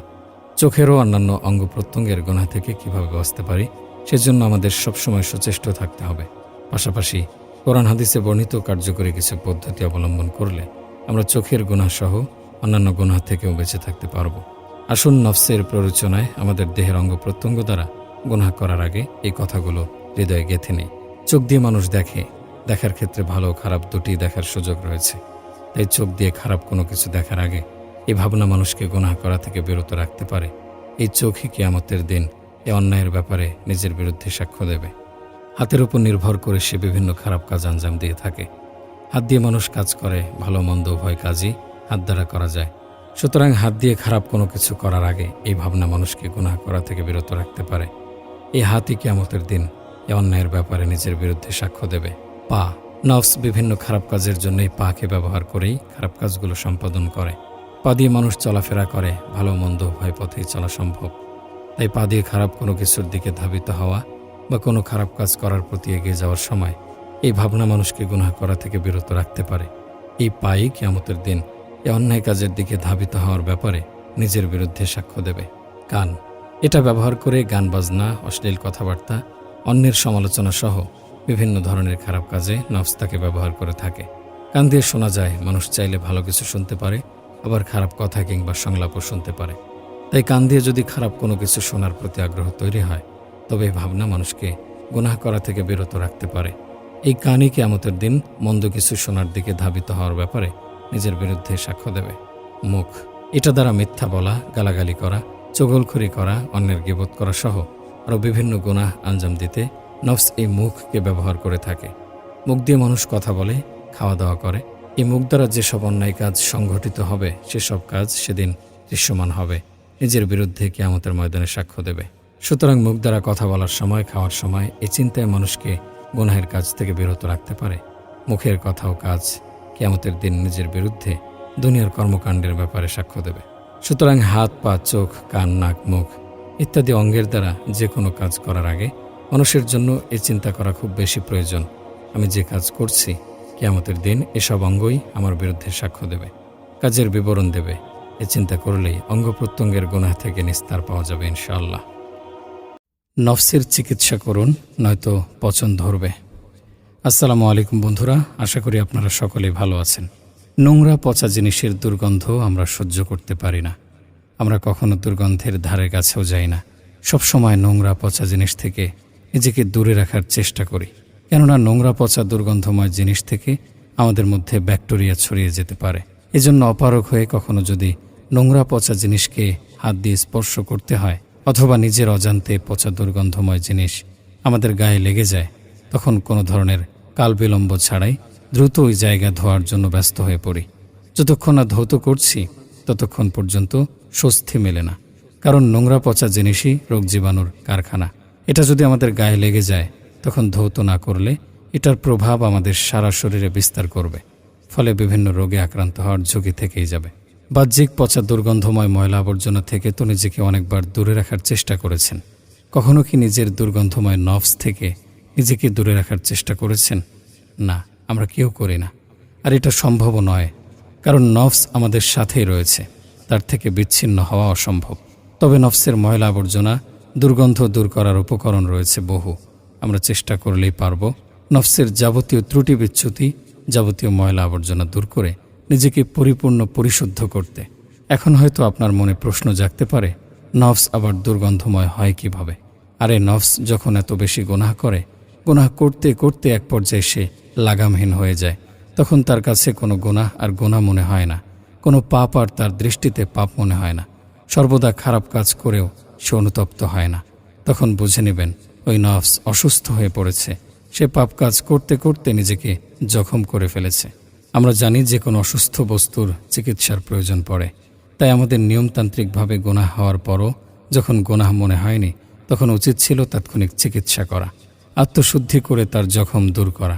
কিন্তু আমরা তা করিনি, তাকে তার মতো ছেড়ে দিয়েছি। ফলে নফস ধীরে ধীরে তার সুস্থতা হারিয়ে অসুস্থ পথে হেঁটেছে। সে যে ফিতরাতে ছিল তা পরিবর্তন হয়ে ভয়ঙ্কর রূপ ধারণ করেছে। আচ্ছা, জখমের স্থান চিকিৎসা না করে এমনি এমনি ছেড়ে দিলে কখনো কি জখম দূর হবে? নাকি উক্ত স্থানে পচন ধরে দিন দিন দুর্গন্ধ ছড়াবে? অবশ্যই দুর্গন্ধ ছড়াবে। আমরা যখন কোনো জখমের স্থান চিকিৎসা না করে এমনি এমনি রেখে দেই, তখন ধীরে ধীরে জখমের স্থানে পচন ধরে। আর যখন তাতে পচন ধরে তখন তা থেকে দুর্গন্ধ ছড়ানোটা স্বাভাবিক ব্যাপার। ঠিক আমাদের নফসের ক্ষেত্রে এরকমই। গুনাহের কাজ করলে নফস কখনো সতেজ হয় না, উল্টো তা অসুস্থ হয়ে পড়ে। আর যখন নফস অসুস্থ হয়ে পড়ে তখন গুনাহের কাজ করলেও আর গুনাহ মনে হয় না। এরকমটা অনেকের ক্ষেত্রে হয়ে থাকে। তাই যখন দেখবেন গুনাহ করার পরও আর গুনাহ মনে হচ্ছে না, তখন বুঝে নেবেন নফস আক্রান্ত হয়ে গেছে। এমত অবস্থায় তাৎক্ষণিক নফসের চিকিৎসার সুব্যবস্থা করতে হবে, নয়তো কিছুদিন পর তা পচে গিয়ে দুর্গন্ধ ছড়াবে, যদিও তা অনুভূত হবে না। কতজনই তো বলে, আমি তাহাজ্জুদে উঠতে পারি না, তাহাজ্জুদে মন ফেরাতে পারি না, ফজরে উঠতে পারি না, জামাতের সাথে নামাজ আদায় করতে পারি না, জাকাত দিতে পারি না, সময়ে অসময়ে মিথ্যার আশ্রয় নেই, গীবত থেকে নিজের জিহ্বাকে সংযত রাখতে পারি না, পরনিন্দা থেকে নিজেকে মুক্ত রাখতে পারি না, বেগানা নারী থেকে নজর ফেরাতে পারি না। ভালো কিছু করতে গেলেই যেন ভিতর থেকে এক ধরনের বাধা আসে। মনে হয় সৎ কাজ থেকে দূরে রাখতে কেউ আমাকে শেকলবন্দি করেছে। মনে হয় আমার আর নেক আমলের মধ্যে কেউ একজন দেয়াল হয়ে দাঁড়িয়ে আছে। আমি এক পা দুপা করে এগিয়ে যাই সৎ কাজের উদ্দেশ্যে, তখনই মনে হয় পেছন থেকে কেউ আমার পা ধরে টানছে। ভেতর থেকে কেউ একজন তাকে সাহায্য করছে, ভেতর থেকে ক্রমাগত বাধা বিপত্তি আসছে। আমি অশ্লীল খারাপ কাজ থেকে নিজেকে বিরত রাখতে চাই, আরাম থেকে বেঁচে থাকতে চাই, গীবত ও পরনিন্দা থেকে নিজের জবানকে হেফাজত রাখতে চাই, নারীর ছলনা থেকে মুক্ত থাকতে চাই। যখনই এগুলো থেকে পরিপূর্ণভাবে সরে আসতে চাই, তখনই মনে হয় কেউ একজন আমাকে জোর করে এগুলোর মধ্যে নিক্ষেপ করছে। মনে হয় কেউ একজন পেছন থেকে তাড়াচ্ছে, ভেতর থেকে বারবার ফুসলিয়ে দিচ্ছে। বারবার মনে হয় তার কাছে আমি পরাজিত, তার গোলামিতে সিদ্ধহস্ত। আমি জানতে চাই সে কে আমাকে এভাবে ঘোরাচ্ছে। আমি জানতে চাই কে আমার কাছ থেকে জান্নাতের চাবি কেড়ে নিয়ে জাহান্নামের তালা খুলছে। সে আর কেউ নয়, সে তো শয়তানের প্রশিক্ষণপ্রাপ্ত লাগামহীন নফস। আজ নফস আপনাকে জোর করে পাপ কাজে ঠেলে দিচ্ছে। নফস আপনার জবান দিয়ে অশালীন কথাবার্তা বের করছে। নফস আপনাকে শেকলবন্দি করছে। নফস আপনাকে সৎ কাজ থেকে বিরত রাখছে। আর আপনি নফসের গোলামি করে তাকে মনিব বানিয়েছেন। ফলে সে আপনাকে যেভাবে ইচ্ছা সেভাবেই ঘোরাচ্ছে, যেভাবে ইচ্ছা সেভাবে ব্যবহার করছে। আর আপনি তার দাসত্ব করেই যাচ্ছেন। উচিত ছিল আপনি নফসকে শেকলবন্দি করবেন, কিন্তু উল্টো সে আপনাকে শেকলবন্দি করেছে। যার কারণে আপনি নামাজ থেকে দূরে, নেক কাজ থেকে বিরত, পাপ কাজে জড়িত, পাপের সাগরে ডুবন্ত। যারা বলে পাপ কাজ থেকে বিরত থাকতে পারে না, ইবাদতে মন বসাতে পারে না, তারাই সেই লোক যাদের শেকলবন্দি করেছে নিজের মধ্যে লালন করা ভয়ঙ্কর নফস। তাই কেউ যদি নফসকে শেকলবন্দি না করে, উল্টো তার কাছে শেকলবন্দি হয়ে যায়, তখন সে আর পাপের সমুদ্র থেকে বের হতে পারে না। নফস হচ্ছে বিড়ালের মতো। বিড়াল যখন কোনো কিছু খেতে আসে, তখন সাধারণত আমরা তাকে তাড়িয়ে দেই। যখন আমরা তাকে তাড়িয়ে দেই, তখন সে চলে যায়। তবে যাবার সময় পেছন ফিরে বেশ কয়েকবার তাকায়, কয়েকবার থমকে দাঁড়ায়, আবার সে খাবারের কাছে আসতে চায়। এভাবে থমকে থমকে পেছন ফিরতে ফিরতে সেখান থেকে চলে যায়। কিন্তু কিছুক্ষণ পর আবার খাবারের সন্নিকটে আসে, ওই খাবারে আবার মুখ দিতে চায়। ঠিক তখনই আপনি যখন আবার তাকে তাড়িয়ে দেবেন, সে দৌড়ে পালিয়ে যাবে। কিছুক্ষণ পর আপনার অগোচরে আবার খেতে আসবে, আপনি তাকে আবার তাড়িয়ে দেবেন। যতক্ষণ পর্যন্ত এই খাবারটা আপনি তার নাগালের বাইরে না নিচ্ছেন, ততক্ষণ পর্যন্ত বেহায়ার মতো বারবার ওই খাবারের কাছে যাবেই। আমাদের নফস ঠিক সেই বিড়ালের মতো বেহায়া। সে বারবার তার মনের চাহিদাকে পূরণ করতে চায়। যতক্ষণ পর্যন্ত নফসের ওপর লাগাম না দেবেন, ততক্ষণ পর্যন্ত তার কৃতকর্ম থেকে রেহাই পাওয়া যাবে না। বেহায়ার মতো অশ্লীলতার দিকে ছুটেই চলবে। যতই বাধা দেবেন ততই সেদিকে যাবে। উঠতে বসতে চলতে ফিরতে নানান সময় নানান গুনাহ আমাদের দ্বারা সংঘটিত হয়। কোনো গুনাহ শয়তানের প্ররোচনায়, আবার কোনো গুনাহ নফসের প্ররোচনায়, আবার কোনো গুনাহ উভয়ের ওয়াসওয়াসায় সংঘটিত হয়। আমরা গুনাহ করি, কিন্তু বুঝতে পারি না গুনাহের পেছনে কার হাত রয়েছে। এই গুনাহের পেছনে কে ওয়াসওয়াসা দিয়েছে, শয়তান নাকি নফস? আমরা যখন বুঝতে পারি না আমরা কার দ্বারা প্রভাবিত, তাই এর সঠিক ট্রিটমেন্টও করতে পারি না। আসুন জেনে নেই নফস এবং শয়তানের কৃত প্ররোচনার ধরন। আপনি রাস্তায় বের হয়েছেন, আপনার সামনে দিয়ে একজন বেপর্দা বেগানা নারী হেলে দুলে হেঁটে যাচ্ছে। প্রথমবার তার দিকে চোখ পড়েছে, এটা শরীয়তে মাফ। প্রথমবার দেখার পরপরই আপনি তার থেকে চোখ ফিরিয়ে নিলেন। এবার নফস এবং শয়তানের খেলা দেখুন। আপনি ওই মেয়ে থেকে দৃষ্টি ফিরিয়ে নিয়েছেন। এবার আপনার মনে যদি এটা উদয় হয়, বাসায় গিয়ে মোবাইলে অশ্লীল ভিডিও দেখব, বাসায় গিয়ে আকাম কুকাম করব, এরকম যদি মনে মনে উদয় হয়, তখন বুঝে নেবেন এগুলোর পেছনে ইন্ধনদাতা হচ্ছে শয়তান। অপরদিকে আপনি ওই মেয়ের থেকে দৃষ্টি ফিরিয়ে নিলেন। আপনি ভাবছেন আর দেখব না, চোখ নিচে নামিয়ে হেঁটে চলে যাব। কিন্তু আপনার ভেতর থেকে ওয়াসওয়াসা আসছে, দেখ, একবার দেখলে কিছুই হবে না, বরং মজা পাবে। আপনি বারবার বারণ করছেন, কিন্তু ভেতর থেকে বারবার ওয়াসওয়াসা আসছে, দেখ, আবার দেখ, কত সুন্দর মেয়ে, তাড়াতাড়ি দেখ না, নয়তো চলে যাবে। যদি এরকম হয়, তবে আশরাফ আলী থানভী রহমতুল্লাহ আলাইহি বলেন, বুঝে নেবেন এই গুনাহের পিছনে ইন্ধনদাতা হচ্ছে বেহায়া নফস। বেহায়া এই কারণে যে আপনি বারবার বারণ করেছেন, দেখব না, এতে আমার পাপ হবে, এর কারণে আমার চোখে গরম সীসা ঢালা হবে। এতবার বারণ করার পরও সে ওই বেগানা নারী দেখে মনোবৃত্তি পূরণ করল। এজন্য নফসকে বলা হয় বিড়ালের মতো। নফসের ধোকায় পৃথিবীর সর্বপ্রথম হত্যাযজ্ঞ।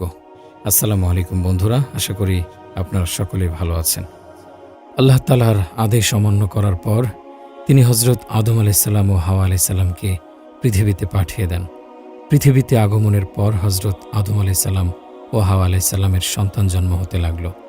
ধীরে ধীরে মানুষ বাড়তে লাগলো পৃথিবীতে। কিন্তু এখানে দৃশ্যত একটি সীমাবদ্ধতা থেকে গেল। আদম আলাইহিসসালাম ও হাওয়া আলাইহিসসালাম যেহেতু পৃথিবীর প্রথম মানবী, তাই তাদের পরের প্রজন্মে যত সন্তানের জন্ম হবে, তারা সকলেই হবে ভাই বোন। শরীয়তের দৃষ্টিকোণ থেকে ভাই বোনের মাঝে কখনো বিয়ে হয় না। সেই হিসেবে এটি হতো পৃথিবীর শেষ মানব প্রজন্ম। এরপর মানবজাতি বিলুপ্ত হয়ে যেত। কিন্তু এখানে তো পুরো মানবজাতির অস্তিত্বের প্রশ্ন, তাই বিশেষ একটি ব্যবস্থার মাধ্যমে এর সমাধান করা হলো। হাওয়া আলাইহিস সালামের গর্ভে তখন সন্তান জন্ম নিত জোড়ায় জোড়ায়। প্রতি জোড়ায় একজন ছেলে আর একজন মেয়ে জন্ম হতো। একই জোড়ার ছেলে ও মেয়ে পরস্পর বিয়ে করতে পারবে না। বিয়ে করতে হলে ভিন্ন জোড়ার কাউকে করতে হবে। কাবিল ও হাবিল ছিল ভিন্ন জোড়ার, তাই তাদের ব্যাপারটি স্বাভাবিক নিয়মেই সমাধান হয়ে যায়। একজন আরেকজনের জোড়ার মেয়েকে বিয়ে করবে। কিন্তু এখানে একটি সমস্যা দেখা দেয়। হাবিলের জোড়ার মেয়েটি তেমন সুন্দরী ছিল না। সেই তুলনায় কাবিলের জোড়ার মেয়েটি ছিল অনেক বেশি সুন্দরী। নিয়ম অনুসারে হাবিল অধিক সুন্দরী মেয়েটিকে পায় আর কাবিল পায় কম সুন্দরী মেয়েটিকে। কিন্তু কাবিল বেঁকে বসে, সে হাবিলের জোড়ার মেয়েটিকে বিয়ে করবে না। যেভাবেই হোক নিজের জোড়ার সুন্দরী মেয়েটিকেই বিয়ে করবে। এমত অবস্থায় পিতা হজরত আদম আলাইহিস সালাম একটি মীমাংসা করলেন। তাদের দুজনকে আল্লাহর নামে কোরবানি দিতে বললেন। যার কোরবানি আল্লাহ গ্রহণ করবেন তার ইচ্ছেই জয়ী হবে। কার কোরবানি গৃহীত হলো আর কার কোরবানি গৃহীত হলো না তা কিভাবে বোঝা যায়? তখনকার কোরবানি এখনকার কোরবানির মতো ছিল না। সে সময়ে কোনো জিনিস কোরবানি দিলে আসমান থেকে আগুন এসে ওই জিনিসকে পুড়িয়ে দিত। কোরবানির বস্তুকে ভূমি থেকে উপরে কোনো স্থানে উপস্থাপন করা হতো। আকাশ থেকে আগুন এসে যদি বস্তুকে পুড়িয়ে দিত তাহলে বোঝা যেত আল্লাহ কর্তৃক কোরবানি গৃহীত হয়েছে। তো পিতা আদম আলাইহিস সালামের দেয়া মীমাংসা অনুযায়ী তারা উভয়ই কোরবানির বস্তু উপস্থাপন করল। হাবিল একটি সুস্থ মোটাতাজা দুম্বা উৎসর্গ করল, অপরদিকে কাবিল তার কিছু সবজি ও শস্য উৎসর্গ করল। তখন সবজি ও শস্য কোরবানির জন্য উৎসর্গ করা যেত। কোনো কোনো উৎস থেকে জানা যায় হাবিল উৎসর্গ করেছিল উৎকৃষ্ট মানের দুম্বা আর কাবিলের শস্য ছিল নিকৃষ্ট মানের। আল্লাহ হাবিলের কোরবানিকেই কবুল করলেন। উপর থেকে আগুন দিয়ে দুম্বাটিকে পুড়িয়ে নিলেন, কিন্তু কাবিলের শস্যকে কিছুই করলেন না। সে হিসেবে বিয়ের নিয়ম আগের মতোই রইল। হাবিল বিয়ে করবে কাবিলের জোড়ায় জন্ম নেয়া মেয়েটিকে। কিন্তু কাবিল এই অপমান সহ্য করতে পারল না। সে ভাবল হাবিলের জন্য তার কোরবানি আল্লাহ গ্রহণ করেননি। কোরবানিতে প্রত্যাখ্যাত হওয়াতে এবং স্ত্রী হিসেবে কাঙ্ক্ষিত মেয়েকে না পাওয়াতে সে অত্যন্ত ক্রোধান্বিত হয়ে গেল। ক্রোধের বশে হাবিলকে সে বলল, তোর ইচ্ছে কোনোভাবেই আমি পূরণ হতে দেব না। প্রয়োজনে তোকে হত্যা করব, যেন তুই আমার জোড়ার মেয়েটিকে বিয়ে করতে না পারিস। কাবিলের এমন আচরণে হাবিল অনেক সুন্দর উত্তর দিয়েছিল। সে বলেছিল, আল্লাহ তাদের কোরবানি কবুল করেন যার উদ্দেশ্য সৎ। আর তুমি আমাকে হত্যা করার উদ্দেশ্যে হাত বাড়ালেও আমি আমার হাত তোমার দিকে সম্প্রসারিত করব না, কারণ আমি আমার প্রতিপালককে ভয় করি। কিন্তু এই কথায় কাবিলের উদ্দেশ্যের কোনো পরিবর্তন হলো না। উল্টো তার নফস তাকে ভাতৃহত্যায় উদ্বুদ্ধ করল। অতঃপর সে তাকে হত্যা করল। এরপরই কাবিলের মন গলে যায় এবং অনুভব করে, আহারে কত বড় ভুল করে ফেলল সে। নিজের ভাইকে নিজ হাতে মেরে ফেলল। এর চেয়ে বড় ধৃষ্টতা আর কি হতে পারে? ভেতরে ভেতরে সে অনেক অনুতপ্ত হলো এবং নিজের অপকর্ম কিভাবে ঢাকবে তা নিয়ে চিন্তিত হয়ে পড়ল। তখনও মৃতদেহ সৎকারের ব্যাপারে কোনো নিয়ম তৈরি হয়নি, কারণ এর আগে কোনো মানুষের মৃত্যু ঘটেনি। মৃতদেহটিকে নিয়ে কি করবে এ নিয়ে যখন সে চিন্তায় মগ্ন, তখন দেখল একটি কাক তার ঠোঁট দিয়ে ঠুকরে ঠুকরে একটি গর্ত করল। তারপর সেই গর্তে একটি মৃত কাককে টেনে এনে কবর দিয়ে দিল। এটি দেখে কাবিল ভাবল, তাকেও হয়তো এভাবে কবর দিতে বলা হচ্ছে। তাই একটি গর্ত করে সে তার ভাইকে কবর দিয়ে দিল। ইসলামের ইতিহাস অনুসারে এটিই ছিল মানবজাতির প্রথম কবর। কোনো কোনো উৎস থেকে জানা যায় কাক দুটি ছিল ফেরেশতা এবং এদেরকে আল্লাহই পাঠিয়েছিলেন যেন এদের দেখে কাবিল শিখতে পারে। আরেকটি কথা না বললেই নয়, পৃথিবীতে যতগুলো হত্যাকাণ্ড ঘটবে তার পাপের একটি অংশ কাবিলের নামেও যাবে। এ প্রসঙ্গে একটি হাদিস আছে। রাসূল সাল্লাল্লাহু আলাইহি সাল্লাম বলেছেন, পৃথিবীতে যখনই অন্যায়ভাবে কোনো হত্যাকাণ্ড সংঘটিত হয় তখন পাপের একটি অংশ অবশ্যই আদমের প্রথম পুত্র কাবিলের উপর পড়ে, কেননা সেই প্রথম ব্যক্তি যে অন্যায় হত্যাকাণ্ডের সূচনা করে। এবার আসি মূল আলোচনায়। আপনাদের বোঝার সুবিধার্থে এই ঘটনাটি এখানে উল্লেখ করলাম। কাবিল কর্তৃক হাবিলকে হত্যার ঘটনা আমরা কম বেশি সবাই জানি। এটা কি জানি, কাবিল তার ভাই হাবিলকে হত্যা করতে নফস উদ্যত করেছিল। এই নফসের ধোকায় পড়ে কাবিল তার ভাইকে হত্যা করেছে। এ ব্যাপারে কোরআনে বর্ণিত আছে, ফাতাওয়াআত লাহু নাফসুহু কতলা আখিহি ফাকাতালাহু ফাসবাহা মিনাল খাসিরিন। অতঃপর তার নফস তাকে ভাতৃহত্যায় উদ্বুদ্ধ করল। অনন্তর সে তাকে হত্যা করল, ফলে সে ক্ষতিগ্রস্তদের অন্তর্ভুক্ত হয়ে গেল। দেখুন, এই আয়াতে সুস্পষ্টভাবে বলা হয়েছে কাবিলকে তার নফস উদ্বুদ্ধ করেছে তার ভাইকে হত্যা করতে। যদিও প্রকৃতপক্ষে মেইলি কারণে সে বেঁকে বসে, কিন্তু সেটাও ছিল নফসেরই ধোঁকা। শেষ পর্যন্ত নফসের গোলামি করে সে তার ভাইকে হত্যা করে। নফস কি না করতে পারে যদি তা লাগাম ছাড়া হয়, পৃথিবীর ইতিহাসে সর্বপ্রথম হত্যাযজ্ঞ নফসের তাড়নায় সংঘটিত হয়। আর এই নফসের কারণেই আজ অবধি যত হত্যার ঘটনা ঘটবে, প্রত্যেক হত্যার পাপের একটা অংশ কাবিলের নামেও যাবে। যদিও শয়তান ছিল সেখানে পরামর্শদাতা, তবে সবকিছু বাস্তবায়ন করেছে কাবিলের নফস। একটা লাগামহীন নফস কাবিলকে দিয়ে হত্যার সূচনা করে, একটি পাপ কাজের সূচনা করে। এখন এই লাগামহীন নফস আমাদের দিয়ে কোনো পাপ কাজের সূচনা করবে না, তার কি কোনো গ্যারান্টি আছে? না, নেই। তা এখনও বলবৎ আছে। এখনও এরকম অনেক পাপ কাজের সূচনা হচ্ছে, যা মূলত শয়তানের পরামর্শ আর নফসের বাস্তবায়নে হয়। এখন আপনি আমি যদি নফসের উপর লাগাম না দিই, তাহলে আমাদের দ্বারাও নতুন নতুন পাপ কাজের সূচনা হবে। আর সেই পাপ কাজে পৃথিবীতে যতদিন সংগঠিত হবে, সেই পাপ কাজের একটা গুনাহের অংশ আপনার আমার কাঁধেও যাবে। তাই সময় থাকতে আমাদের প্রত্যেকের উচিত নফসের উপর লাগাম দেয়া, নফসের বিরুদ্ধে লড়ে যাওয়া। নফসের ধোকায় আজিজের স্ত্রী জুলাইখার পদস্খলন। আসসালামু আলাইকুম বন্ধুরা। বিনা অপরাধে ইউসুফ আলাইসাল্লামকে কারাবদ্ধ হয়ে থাকতে হয় বেশ কিছুদিন। মাঝখানে এক বাদশাহ ইউসুফ আলাইসাল্লামের করা স্বপ্নের ব্যাখ্যা ও তদবির শুনে মুগ্ধ হয়ে যান এবং তিনি অনুমান করেন যে এই ব্যক্তি, যাকে বেশ কিছুদিন থেকে জেলে রাখা হয়েছে, তিনি অসাধারণ জ্ঞান মর্যাদা ও উচ্চ যোগ্যতার অধিকারী। সুতরাং বাদশাহ তাকে দরবারে উপস্থিত করার জন্য আদেশ দিলেন। কিন্তু ইউসুফ আলাইসাল্লাম এভাবে কারামুক্ত হতে অস্বীকৃতি জ্ঞাপন করলেন। কেননা ইউসুফ আলাইসাল্লাম যখন দেখলেন বাদশাহ সম্মান দিতে প্রস্তুত, তখন তিনি এইভাবে শুধু অনুগ্রহের পাত্র হয়ে জেল থেকে বের হওয়া পছন্দ করলেন না, বরং আপন চরিত্রকে উচ্চ এবং নিজের পবিত্রতাকে সাব্যস্ত করাকে প্রাধান্য দিলেন, যাতে পৃথিবীর সামনে তার নির্মল চরিত্র ও সুউচ্চ মর্যাদা পরিস্ফুটিত হয়ে যায়। ইউসুফ আলাইসাল্লামের দাবি, আমি নির্দোষ, এটা প্রমাণ হতে হবে এবং ওই মহিলাকে তা অকপটে স্বীকার করতে হবে যে সে নিজেই অপরাধী। বাদশাহ ইউসুফ আলাইসাল্লামের এই বক্তব্য শুনে ওই মহিলাদের জিজ্ঞেস করলে প্রত্যেকে ইউসুফ আলাইসাল্লামের পবিত্রতার কথা স্বীকার করল। এখন আজিজের স্ত্রী জুলাইখারও এই কথা স্বীকার করা ছাড়া কোনো উপায় থাকল না। সে স্বীকার করল যে ইউসুফ নির্দোষ এবং প্রেমের পয়গাম আমার পক্ষ থেকেই ছিল। ইউসুফের এই ত্রুটির সাথে কোনো সম্পর্ক নেই। সে আরও বলল, আমি নিজেকে দোষমুক্ত মনে করি না, কেননা নফস তো মন্দ কাজে প্ররোচিত করতেই থাকে। অর্থাৎ আজিজের স্ত্রীর বক্তব্য, আমাকে আমার নফস তার প্রতি উদ্বুদ্ধ করেছে। নফসের প্রতারণায় পড়ে আমি ইউসুফকে আমার ফাঁদে ফেলার প্রচেষ্টা করেছিলাম, কিন্তু সে আমার ফাঁদে পড়েনি। আমার নফস আমাকে এই খারাপ কাজে অগ্রসর করেছে। এবার আসি মূল আলোচনায়। এই ঘটনার কিছু অংশ এখানে উল্লেখ করলাম এটা জানানোর জন্য যে জুলাইখাও কিন্তু নফসের ধোকায় পড়ে এই কাণ্ড ঘটিয়েছিল। নফসের প্রতারণায় সে ইউসুফ আলাইসাল্লামকে তার প্রতি ফুসলিয়েছে, আর তার এই নফস ছিল লাগাম ছাড়া, নফসে আম্মারা। যদি তার নফস লাগামহীন না হতো, তাহলে কখনোই সেই অসামাজিক অশালীন কাণ্ড ঘটাত না। এটাই কোরআন পাকে বর্ণিত হয়েছে, ওমা ওবাররি ও নফসি ইন্নান নফসাল আম্মা রতুম বিশ্বু ই ইল্লামা রহিমা রব্বি ইন্না রব্বি গফুরুর রহিম। জুলাইখার বক্তব্য, আমি নিজেকে দোষমুক্ত মনে করি না, কেননা মানুষের নফস তো খারাপ কর্মপ্রবণ। অতএব আমাদের নফস যদি লাগামহীন হয়ে যায়, তাহলে সে কাউকে ছাড় দেবে না। তাই আমাদের উচিত সময় থাকতে নফসকে নিয়ন্ত্রণে আনা, সময় থাকতে তাকে লাগাম পরানো, সময় থাকতে তাকে শেকলবন্দি করা।